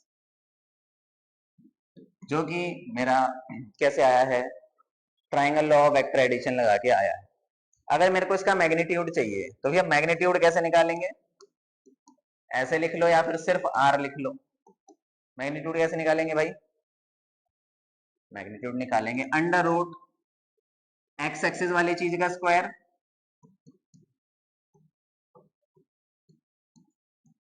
प्लस वाई एक्सिस वाली चीज का स्क्वायर। यही चीज पढ़ा है कि अगर मेरे पास कोई भी नॉर्मल वेक्टर होता, सिंपल नॉर्मल वेक्टर होता, कि मेरे पास एक वेक्टर है आर, लेट्स सपोज कि वेक्टर आर जो है वो है R X I cap plus R Y J cap. तो मैं इसका मैग्नीट्यूड कैसे निकालता? इसका मैग्नीट्यूड आता आर एक्स का स्क्वायर और आर वाई का स्क्वायर, ऐसे ही आता ना। तो जो आई कैप वाला की चीज है उसका स्क्वायर करना है, जो जे कैप वाली चीज है उसका भी स्क्वायर करना है। वही चीज तो लिखा है, देख, जो आई कैप वाले के साथ उसका स्क्वायर लिखा, जे कैप वाली चीज है उसका स्क्वायर लिखा, बस इसको सॉल्व करना है। अब इसको सॉल्व करने में जो चीजें इस्तेमाल होंगी वो हमने बेसिक मैथ में पढ़ा है। अब इसको सॉल्व करो और मुझे ये बताओ कि आपने कितने अच्छे से बेसिक मैथ पढ़ा है। कीजिए इसे फटाफट से सॉल्व। फिर देखो, इसको सॉल्व करेंगे। सबसे पहले यहाँ आइडेंटिटी लगाएंगे, एक्स प्लस वाई का होल स्क्वायर। तो आपके पास यहाँ सबसे पहले क्या आएगा? A square plus B square cos square plus में 2ab cos थीटा, और यहां से आएगा बी स्क्वायर साइन स्क्वायर। तो इस वाली चीज को देखो और इस वाली चीज को देखो, यहां से दोनों से बी स्क्वायर कॉमन आ जाएगा क्या? यहां से बी स्क्वायर कॉमन निकालो, तो यहां से अगर हम बी स्क्वायर कॉमन निकालेंगे तो आपके पास आ जाएगा A square plus B square common निकाल लिया तो यहाँ बचेगा cos square plus sine square, और ये आपके पास तो एज इट इज है 2ab cos थीटा। तो cos square plus sine square होता क्या? 1 होता है। तो आपके पास यहाँ पर r जो है, r की वैल्यू आ गई a square plus B square plus cos square, oh sorry 2ab cos theta, 2ab cos theta. इतनी बात समझ में आई क्या? तो ये आपको याद रखना है, ये रिजल्टेंट वेक्टर का मैग्नीट्यूड है। Yes, very good.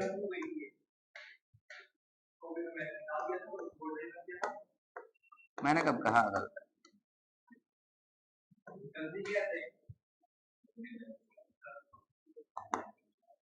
आपने वहां पे बी स्क्वायर लिखा है क्या? दिखाइए। यहाँ पे ये देखो, यहाँ आप, अरे इस जगह लिखा आपने यहाँ, तो कीजिए ना फिर उसको। ऐसे नहीं लगती ना भैया, आप एमसीक्यू वाला एग्जाम नहीं दे रहे, ये जेई का एग्जाम नहीं है, सीबीएसई का एग्जाम है, स्टेप्स के मार्क्स कटते हैं।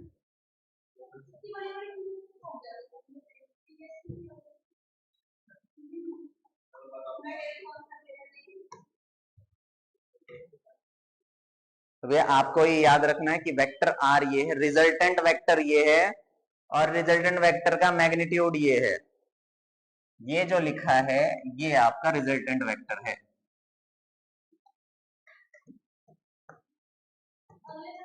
और रिजल्टेंट वेक्टर का मैग्नीट्यूड ये है। इतनी चीज समझ में आई क्या? अब सुनो, यहाँ ये जो थीटा लिखा है, ये थीटा एक्चुअली में है क्या?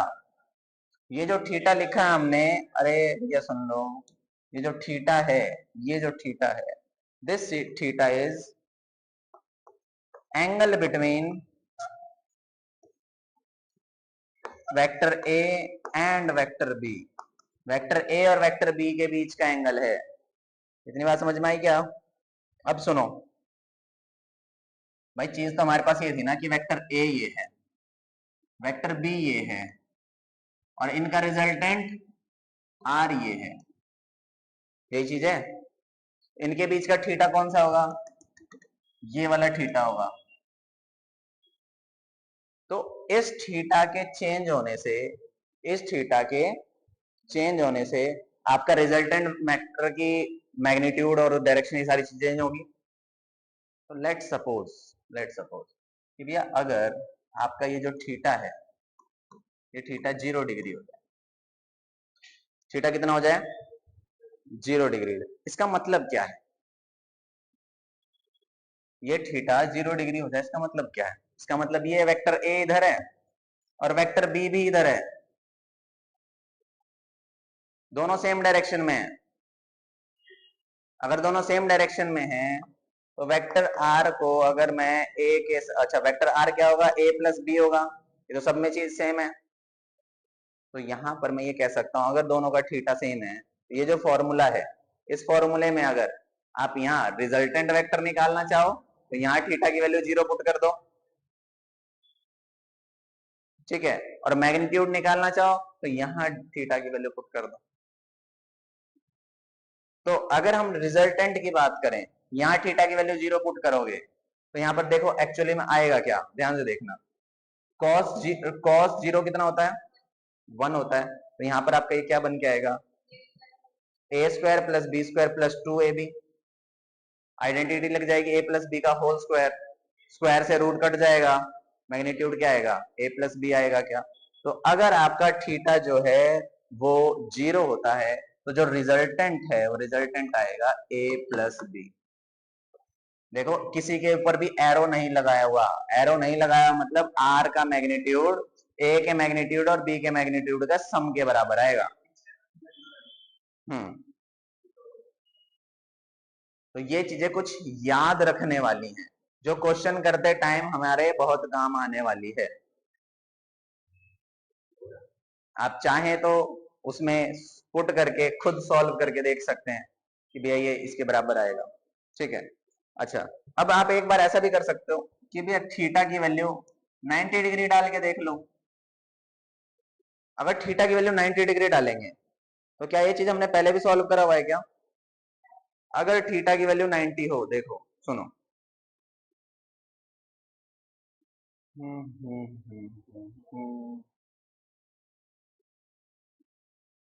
कहाँ गया?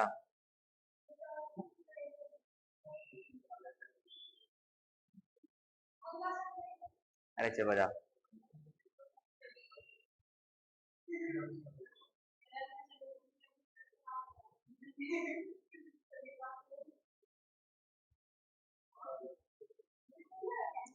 अरे भैया रुक जाओ, शांति रखो।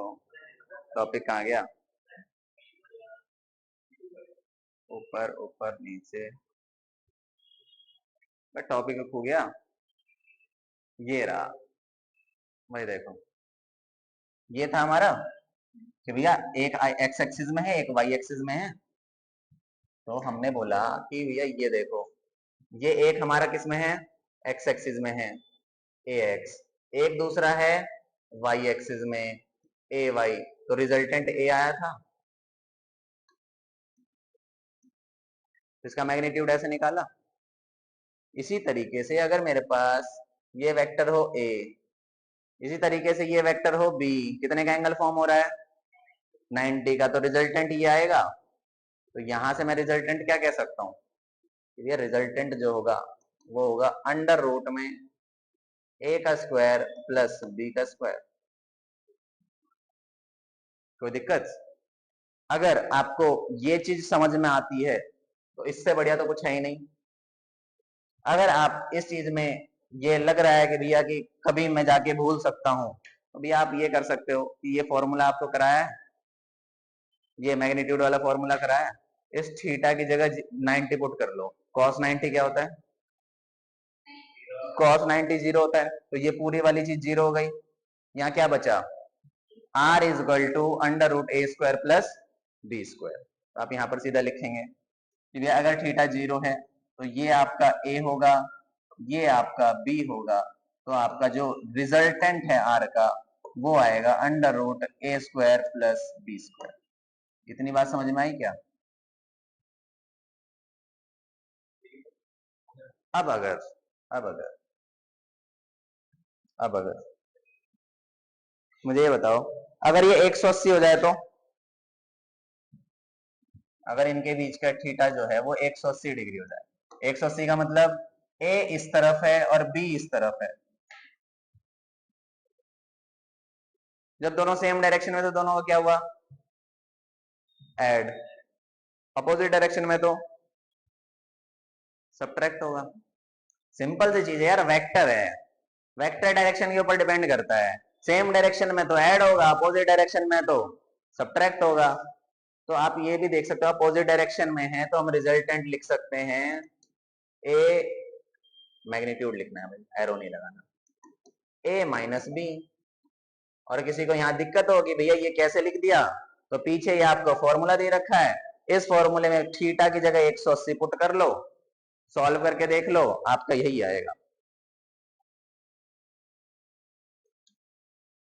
ठीक है क्या? जल्दी लिखो। अब ध्यान से सुनो, यहां पे क्या हुआ भाई, ए का मैग्नीट्यूड था और बी का मैग्नीट्यूड था, दोनों को ऐड किया। तो ऐड करने पे क्या ये मैक्सिमम वैल्यू आएगी क्या, क्या ये मैक्सिमम वैल्यू आएगी? तो माइनस करने पे ये मिनिमम वैल्यू आएगी। इतनी बात पता चली? तो मैं यहां पर ये कह सकता हूं क्या कि भैया हमें इतना पता है कि भैया जो आर है उसकी रेंज है कि भैया वो कहां से कहां तक लाए कर सकता है। तो भैया रेंज ऑफ रिजल्टेंट वेक्टर, तो रिजल्टेंट वेक्टर जो है इसमें हमने क्या देखा भाई, इसमें हमने ये देखा कि जो आर मैक्स है वो क्या होगा, आर मैक्स मतलब मैक्सिमम रिजल्टेंट वेक्टर है क्या, ए प्लस बी। और मिनिमम क्या है, ए माइनस बी। रेंज क्या होगी फिर, रेंज होगी भैया ये जो आर है वो मैक्सिमम वाले के बराबर और उससे छोटा हो सकता है, और मिनिमम वाले से बड़ा या फिर उसके बराबर हो सकता है।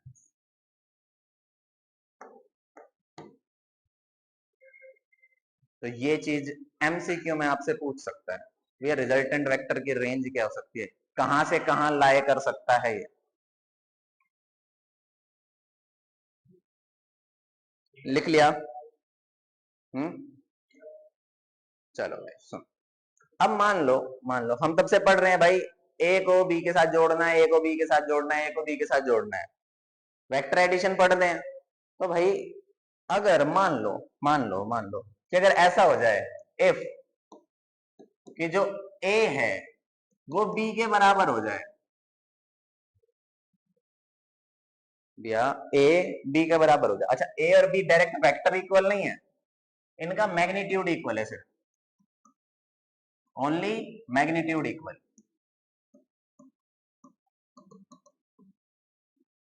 डायरेक्शन की बात नहीं हो रही है, सिर्फ मैग्नीट्यूड इक्वल है। तो भैया रिजल्टेंट वेक्टर क्या होगा?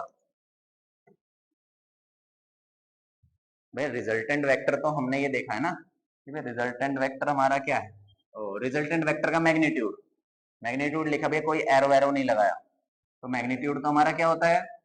ए square plus B square plus 2ab cos theta. तो जहां जहां बी है वहां वहां ए लिख सकते हैं क्या? तो मेरे पास ये क्या आ जाएगा? Under root A square plus 2, ए की जगह ए लिखेंगे, बी की जगह भी ए लिखेंगे cos थीटा। यहाँ देखो ए स्क्वायर और ये भी ए स्क्वायर होगा क्या? इसको लिखेंगे 2a स्क्वायर और ये a प्लस ए 2 होता है, तो A square plus A square 2a square लिखेंगे। यहाँ पर क्या है? 2a into A square cos theta. 2a common आ रहा है क्या दोनों में से? 2a कॉमन ले लो, 2a स्क्वायर कॉमन आ रहा है, तो 2a स्क्वायर कॉमन ले लिया। यहाँ क्या बचा? 1 प्लस में यहाँ क्या बचा? मुझे ये बताएं,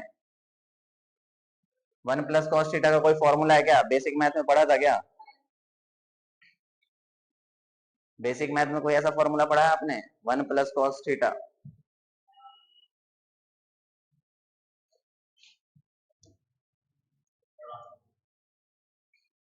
वन प्लस कॉस थीटा क्या होता है? हैं? अरे भैया क्या कह रहे हो? होता है 2 कॉस स्क्वायर थीटा बाय 2।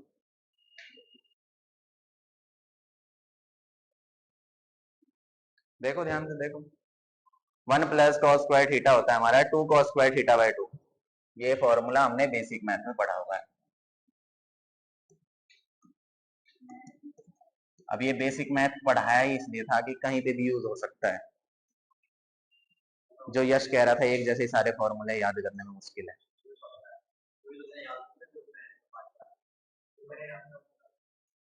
तो भाई ये चीज यहाँ पुट करेंगे, ये चीज यहाँ पुट करनी है। इससे क्या आएगा भाई? इससे क्या आएगा? इससे मेरे पास ये आएगा, ये आर जो है वो मेरे पास यहाँ ये आ चुका था 2a square 1 plus cos theta था। इसके अंदर मेरे को फॉर्मूला पुट करना है तो आ जाएगा 2a square multiply 2 cos square theta by 2। तो देखो 2 इंटू 2 4, तो यहाँ पर आ जाएगा 4a square cos square theta by 2। सब में से स्क्वायर कॉमन ले सकते हैं क्या? आपके पास आ जाएगा under root 2a cos theta by 2 का स्क्वायर, और स्क्वायर से रूट कट जाएगा क्या? तो आपके पास सिर्फ यहाँ जो r है वो इक्वल आ जाएगा 2a cos थीटा बाय 2। जो रिजल्टेंट वेक्टर का मैग्नीट्यूड है वो आएगा r is equal to 2a cos theta by 2, जो कि आपको याद रखना है। अभी तक देखो क्या क्या चीजें आपको पढ़ाई हैं जो आपको याद रखने वाली हैं रिजल्टेंट वेक्टर में। ध्यान से सुनना, सबसे पहला मेन फॉर्मूला कि भैया रिजल्टेंट वेक्टर ये होता है और उसका मैग्नीट्यूड ये होता है under root A square plus B square plus 2a cos theta by 2, 2ab cos theta ये होता है A square plus B square plus 2ab cos theta. अब इसके बाद फिर क्या पढ़ा हमने कि अगर 0 डिग्री पे है मैक्सिमम होगा a प्लस बी, 90 डिग्री पे है तो under root A square plus B square, 180 degree पे है तो मिनिमम होगा a माइनस बी। उसके बाद फिर हमने एक और चीज पढ़ी जो कि हमारा क्या है कि अगर a और b का मैग्नीट्यूड इक्वल हो जाए, ए और बी का मैग्नीट्यूड, तो रिजल्टेंट वेक्टर का मैग्नीट्यूड क्या आएगा? तो R equal to 2a cos theta by 2। इससे ज्यादा अभी तक कुछ भी नहीं पढ़ा, ठीक है? तो ये सारी चीजें आपको याद होनी चाहिए। अब एक छोटा सा क्वेश्चन कर लो, उतारिए इसको फटाफट से।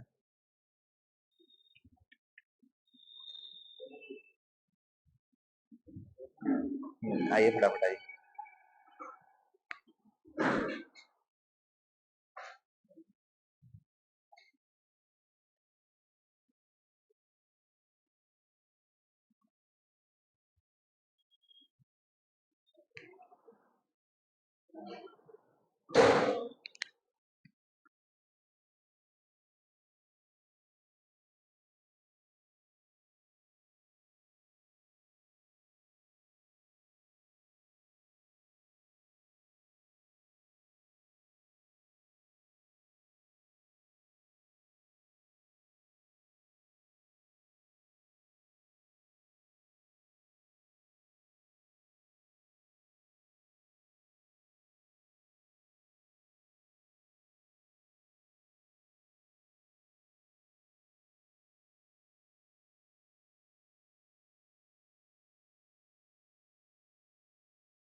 अब देखो भाई, हमारे पास यहाँ पर अगर a और b का मैग्नीट्यूड बराबर है, तो रिजल्टेंट वेक्टर का मैग्नीट्यूड आया 2a cos थीटा बाय 2। अगर यहाँ पर ये जो थीटा है, इसकी मैं स्पेसिफिक वैल्यू बोलूं आपको, कि अगर मान लो यहाँ पर जो है आपके पास थीटा की वैल्यू, अगर यहाँ पर मैंने बोला थीटा की वैल्यू 0 डिग्री है, तो आर की वैल्यू क्या आएगी भाई? अगर यहाँ पर थीटा की वैल्यू 0 है इस जगह, तो यहाँ थीटा की वैल्यू 0 है, तो cos 0 कितना होता है? cos 0 1 होता है। तो यहाँ पर आ जाए r इक्वल टू 2a। क्या भाई? तो यहाँ पर हम ये कह सकते हैं कि भैया r की वैल्यू जो है वो 2a के बराबर आ जाएगी, ठीक है? अगर आपके पास यहाँ थीटा की वैल्यू 60 डिग्री हो जाए, 60 डिग्री हो जाए, अगर थीटा की वैल्यू 60 डिग्री हो जाए, ध्यान से सुनो, ध्यान से सुनना, थीटा की वैल्यू 60 डिग्री, तो 60 बाय 2 30, cos 30 क्या होता है?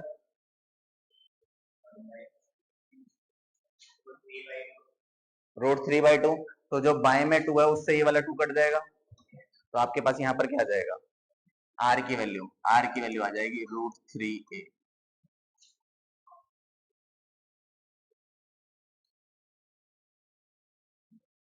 थीटा की वैल्यू अगर 90 डिग्री हो गई, तो अगर यहाँ पर थीटा की वैल्यू 90 डिग्री हो जाए, ध्यान से सुनना, थीटा की वैल्यू 90, तो 90 बाय 2 45, 45 मतलब 1/√2, 1/√2 से ये 2 कटेगा, √2 आएगा, √2a बचेगा। लिखो यहाँ r is equal to √2a।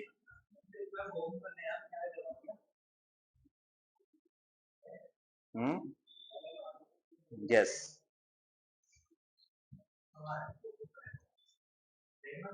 क्या बोलिए?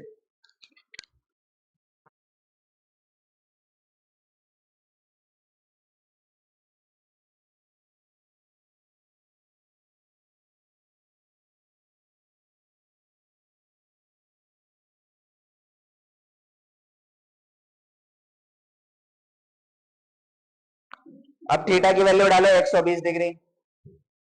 अगर थीटा की वैल्यू डाली कितनी? 120, 120। सुनो, अगर थीटा की वैल्यू आप 120 डालोगे तो 120/2 60, cos 60 कितना होता है?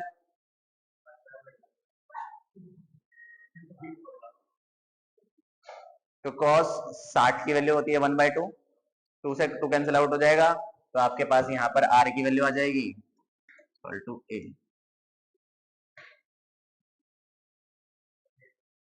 अब देखो ये सबसे इंपॉर्टेंट चीज है। क्या इंपॉर्टेंट है? ध्यान से सुनना, ध्यान से सुनना। अगर अगर आपके पास वेक्टर a है, सुनना ध्यान से, एक वेक्टर a है जिसकी वैल्यू मान लेते हैं 10 है, कुछ भी यूनिट होगी, कोई भी डायरेक्शन है, इसकी वैल्यू कितनी है? 10।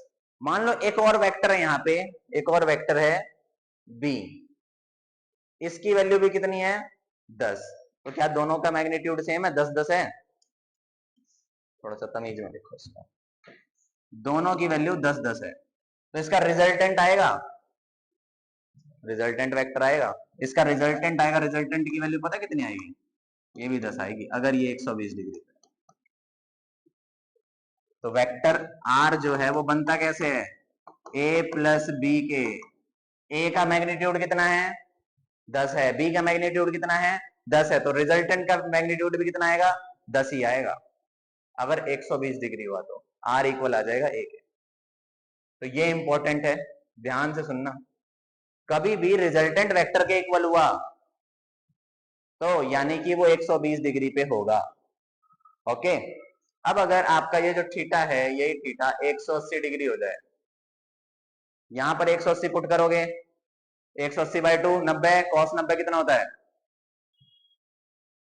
cos 90 होता है 0। यहां पर r की वैल्यू आ जाएगी। इतनी बात समझ में आई क्या?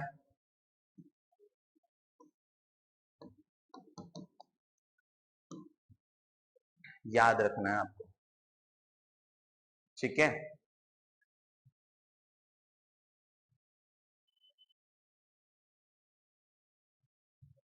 वेक्टर आर है, कैसे बना? इधर ध्यान से देखें, वेक्टर आर है, vector A plus vector B से बनता है, ट्राइंगल लो अपना, सिंपल सी चीज। यहाँ क्या लिखा हुआ है? क्या लिखा हुआ है ये? नीचे उधर ध्यान दो, क्या लिखा हुआ है ये? मैग्नीट्यूड लिखा हुआ है, मैग्नीट्यूड ए प्लस बी के बराबर है, ए प्लस बी के बराबर है, मतलब मैक्सिमम है। मैक्सिमम कितने डिग्री पे होता है? 0 डिग्री पे। यही तो पूछा है, angle between A and B, theta 0। Minimum में माइनस का साइन होता है, देखिए इधर, ये देखो, जब थीटा 0 हो तो maximum a plus B, theta 180 हो तो ए माइनस बी। हाँ जी, मिनिमम। सुनिए, ये देखो क्या लिखा हुआ है, ये चीज पढ़ो। आर जो है वो बराबर है ए के, बराबर है बी के। कब होता है, कौन से केस में जो बराबर होंगे? रिजल्टेंट वेक्टर के बराबर होता है, सिर्फ और सिर्फ किसने पे? 120 डिग्री पे। भाई यही तो निकालना था, एमसीक्यू में आएगा ये क्वेश्चन। हाँ, हाँ जी, बिल्कुल। ये क्वेश्चन को ट्राई करेंगे भाई। क्या कह रखा है? कह रखा है थीटा की वैल्यू, थीटा की वैल्यू 60 है, और उसके बाद आपसे ये बोला है इक्वल वेक्टर है। तो भैया आर जो है, आर आर क्या लगाएंगे? 2a cos theta by 2। ए की वैल्यू दे रखी है आपको कितनी? 10। ये ए की वैल्यू पुट करेंगे इसके अंदर, थीटा की वैल्यू पुट करेंगे और सॉल्व करेंगे।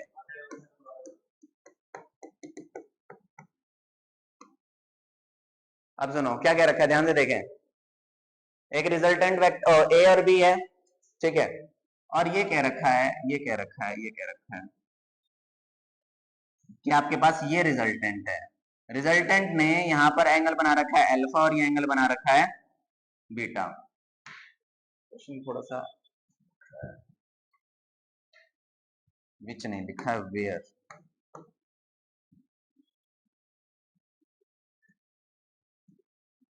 वेयर एंगल अल्फा जो है वो ग्रेटर है, ग्रेटर छोड़ो, यहाँ बीटा लिखो, beta is greater than rash, चलो जाओ, अल्फा। अगर यहाँ पर बीटा एंगल जो है वो अल्फा से बड़ा है, इसका मतलब क्या है? देखो ये फिगर बनाई हमने, ये वेक्टर ए बनाया और ये वेक्टर बी बनाया। बीटा जो है वो क्या ज्यादा दिख रहा है अल्फा से? तो ये इसका मतलब ये है कि ये जो आर है ना, ज्यादा टिल्ट है किसकी तरफ? ए की तरफ। अगर बीटा ज्यादा है अल्फा कम है, यानी कि आर जो है वो ज्यादा टिल्ट हो रखा है। तो जो आर की टिल्टनेस है, आर जो है वो मोर टिल्ट, ज्यादा झुका होगा किसकी तरफ? टुवर्ड टिल्ट भैया, टुवर्ड ए। इसका मतलब क्या है? इसका मतलब क्या है? ए की तरफ ज्यादा झुकने का मतलब क्या है? ए की तरफ ज्यादा झुकने का मतलब ये है कि वेक्टर ए जो है इसका मैग्नीट्यूड बी से बड़ा होगा। ए की लेंथ ज्यादा होगी बी के कंपेयर में, इसलिए ज्यादा झुका हुआ है। तो ये चीज आपको ध्यान रखनी है। अगर बीटा बड़ा है अल्फा छोटा है, जो छोटा है मतलब उस तरफ टिल्टनेस ज्यादा है, और टिल्टनेस ज्यादा का मतलब जिसकी तरफ ज्यादा झुका हो वो वेक्टर बड़ा। बस यही निकालना था ना भी आपको। यस, चलो भाई आज का लास्ट क्वेश्चन है। चलो भाई आज का लास्ट क्वेश्चन है, ध्यान से देखेंगे। इसके अंदर टोटल कितने वेक्टर दिख रहे हैं आपको? क्वेश्चन पढ़े फटाफट से, तो छुट्टी कर रहे हैं आपकी। इसके अंदर टोटल 4 वेक्टर हैं, है ना? तो भैया जो वेक्टर है इसमें वैल्यू दे रखी है, एक है p, 2p, 3p और 4p। आपको इनका क्या निकालना है? क्या निकालना है? रिजल्टेंट निकालना है, या रिजल्टेंट वेक्टर निकालना है। ध्यान से देखो, हमें पता है हम वेक्टर को पैरेलली शिफ्ट कर सकते हैं। तो मैं क्या करूंगा ना, यहाँ पे ना एक्सिस बनाऊंगा, एक्स एक्सिस और वाई एक्सिस। क्यों? क्योंकि भाई मेरे को साफ साफ दिख रहा है कि भैया ये p और 3p एक्स एक्सिस में है, 2p और 4p वाई एक्सिस में है। तो भैया मैं यहाँ पे एक्सिस बनाऊंगा, यहाँ मैंने एक्सिस बना लिया। और इस एक्सिस में अगर आप ध्यान से देखो, ध्यान से देखो तो पहले इसकी बात करते हैं, यहां से इस तरफ एक्स एक्सिस में इस तरफ कौन गया हुआ है? p गया हुआ है। तो भैया मैं यहाँ पे बोलूंगा ये p है। एक्स एक्सिस में इस तरफ कौन आया हुआ है? इस तरफ कौन आया हुआ है? इस तरफ देखो, c से d तक देखो, तो इस तरफ हमारे पास ये 3p आया हुआ है। क्या आया हुआ है? ऊपर देखो, ऊपर कौन गया हुआ है? 2p ऊपर गया, 2p ऊपर है। उसके बाद नीचे कौन आया हुआ है? 4p, ये 4p आया। तो क्या मैंने इसको इस ऐसा बना लिया?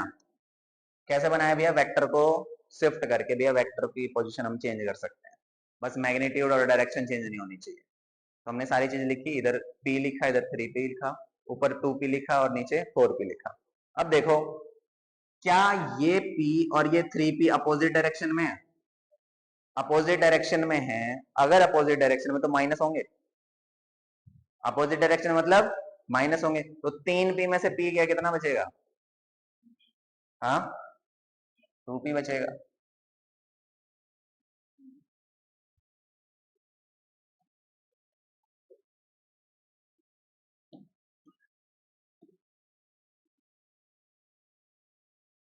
भैया इसको और सॉल्व करो। अगर हम इसको और सॉल्व करेंगे तो मेरे पास देखो यहाँ पे क्या क्या चीजें हैं।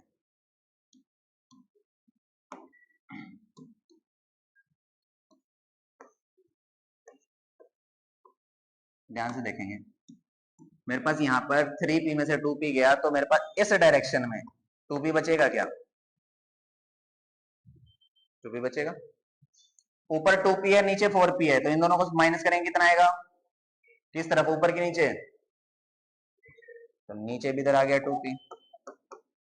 कितने का एंगल बन रहा है? तो मेरे पास यहाँ पर ये चीज आ रही है कि इस डायरेक्शन में 2p है, इस डायरेक्शन में 2p है, तो रिजल्टेंट कहां से आएगा?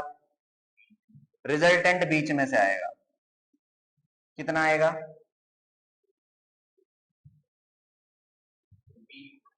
ध्यान से देखो, ये है आर चाहिए मुझे, कैसे निकलेगा? ए स्क्वायर प्लस बी स्क्वायर, ए की वैल्यू कितनी दिख रही है? हाँ, 2p का होल स्क्वायर प्लस 2p का होल स्क्वायर। सॉल्व करोगे क्या आएगा? 4p square plus 4p square under root 8p square. Solve करेंगे तो 2 रूट 2p, यानी कि यहाँ जो रिजल्टेंट वेक्टर आएगा ये आ जाएगा 2 रूट p। दैट्स इट, ये रिजल्टेंट वेक्टर आपको निकालना। चलो भाई, आपकी आज की क्लास यहीं खत्म करते हैं।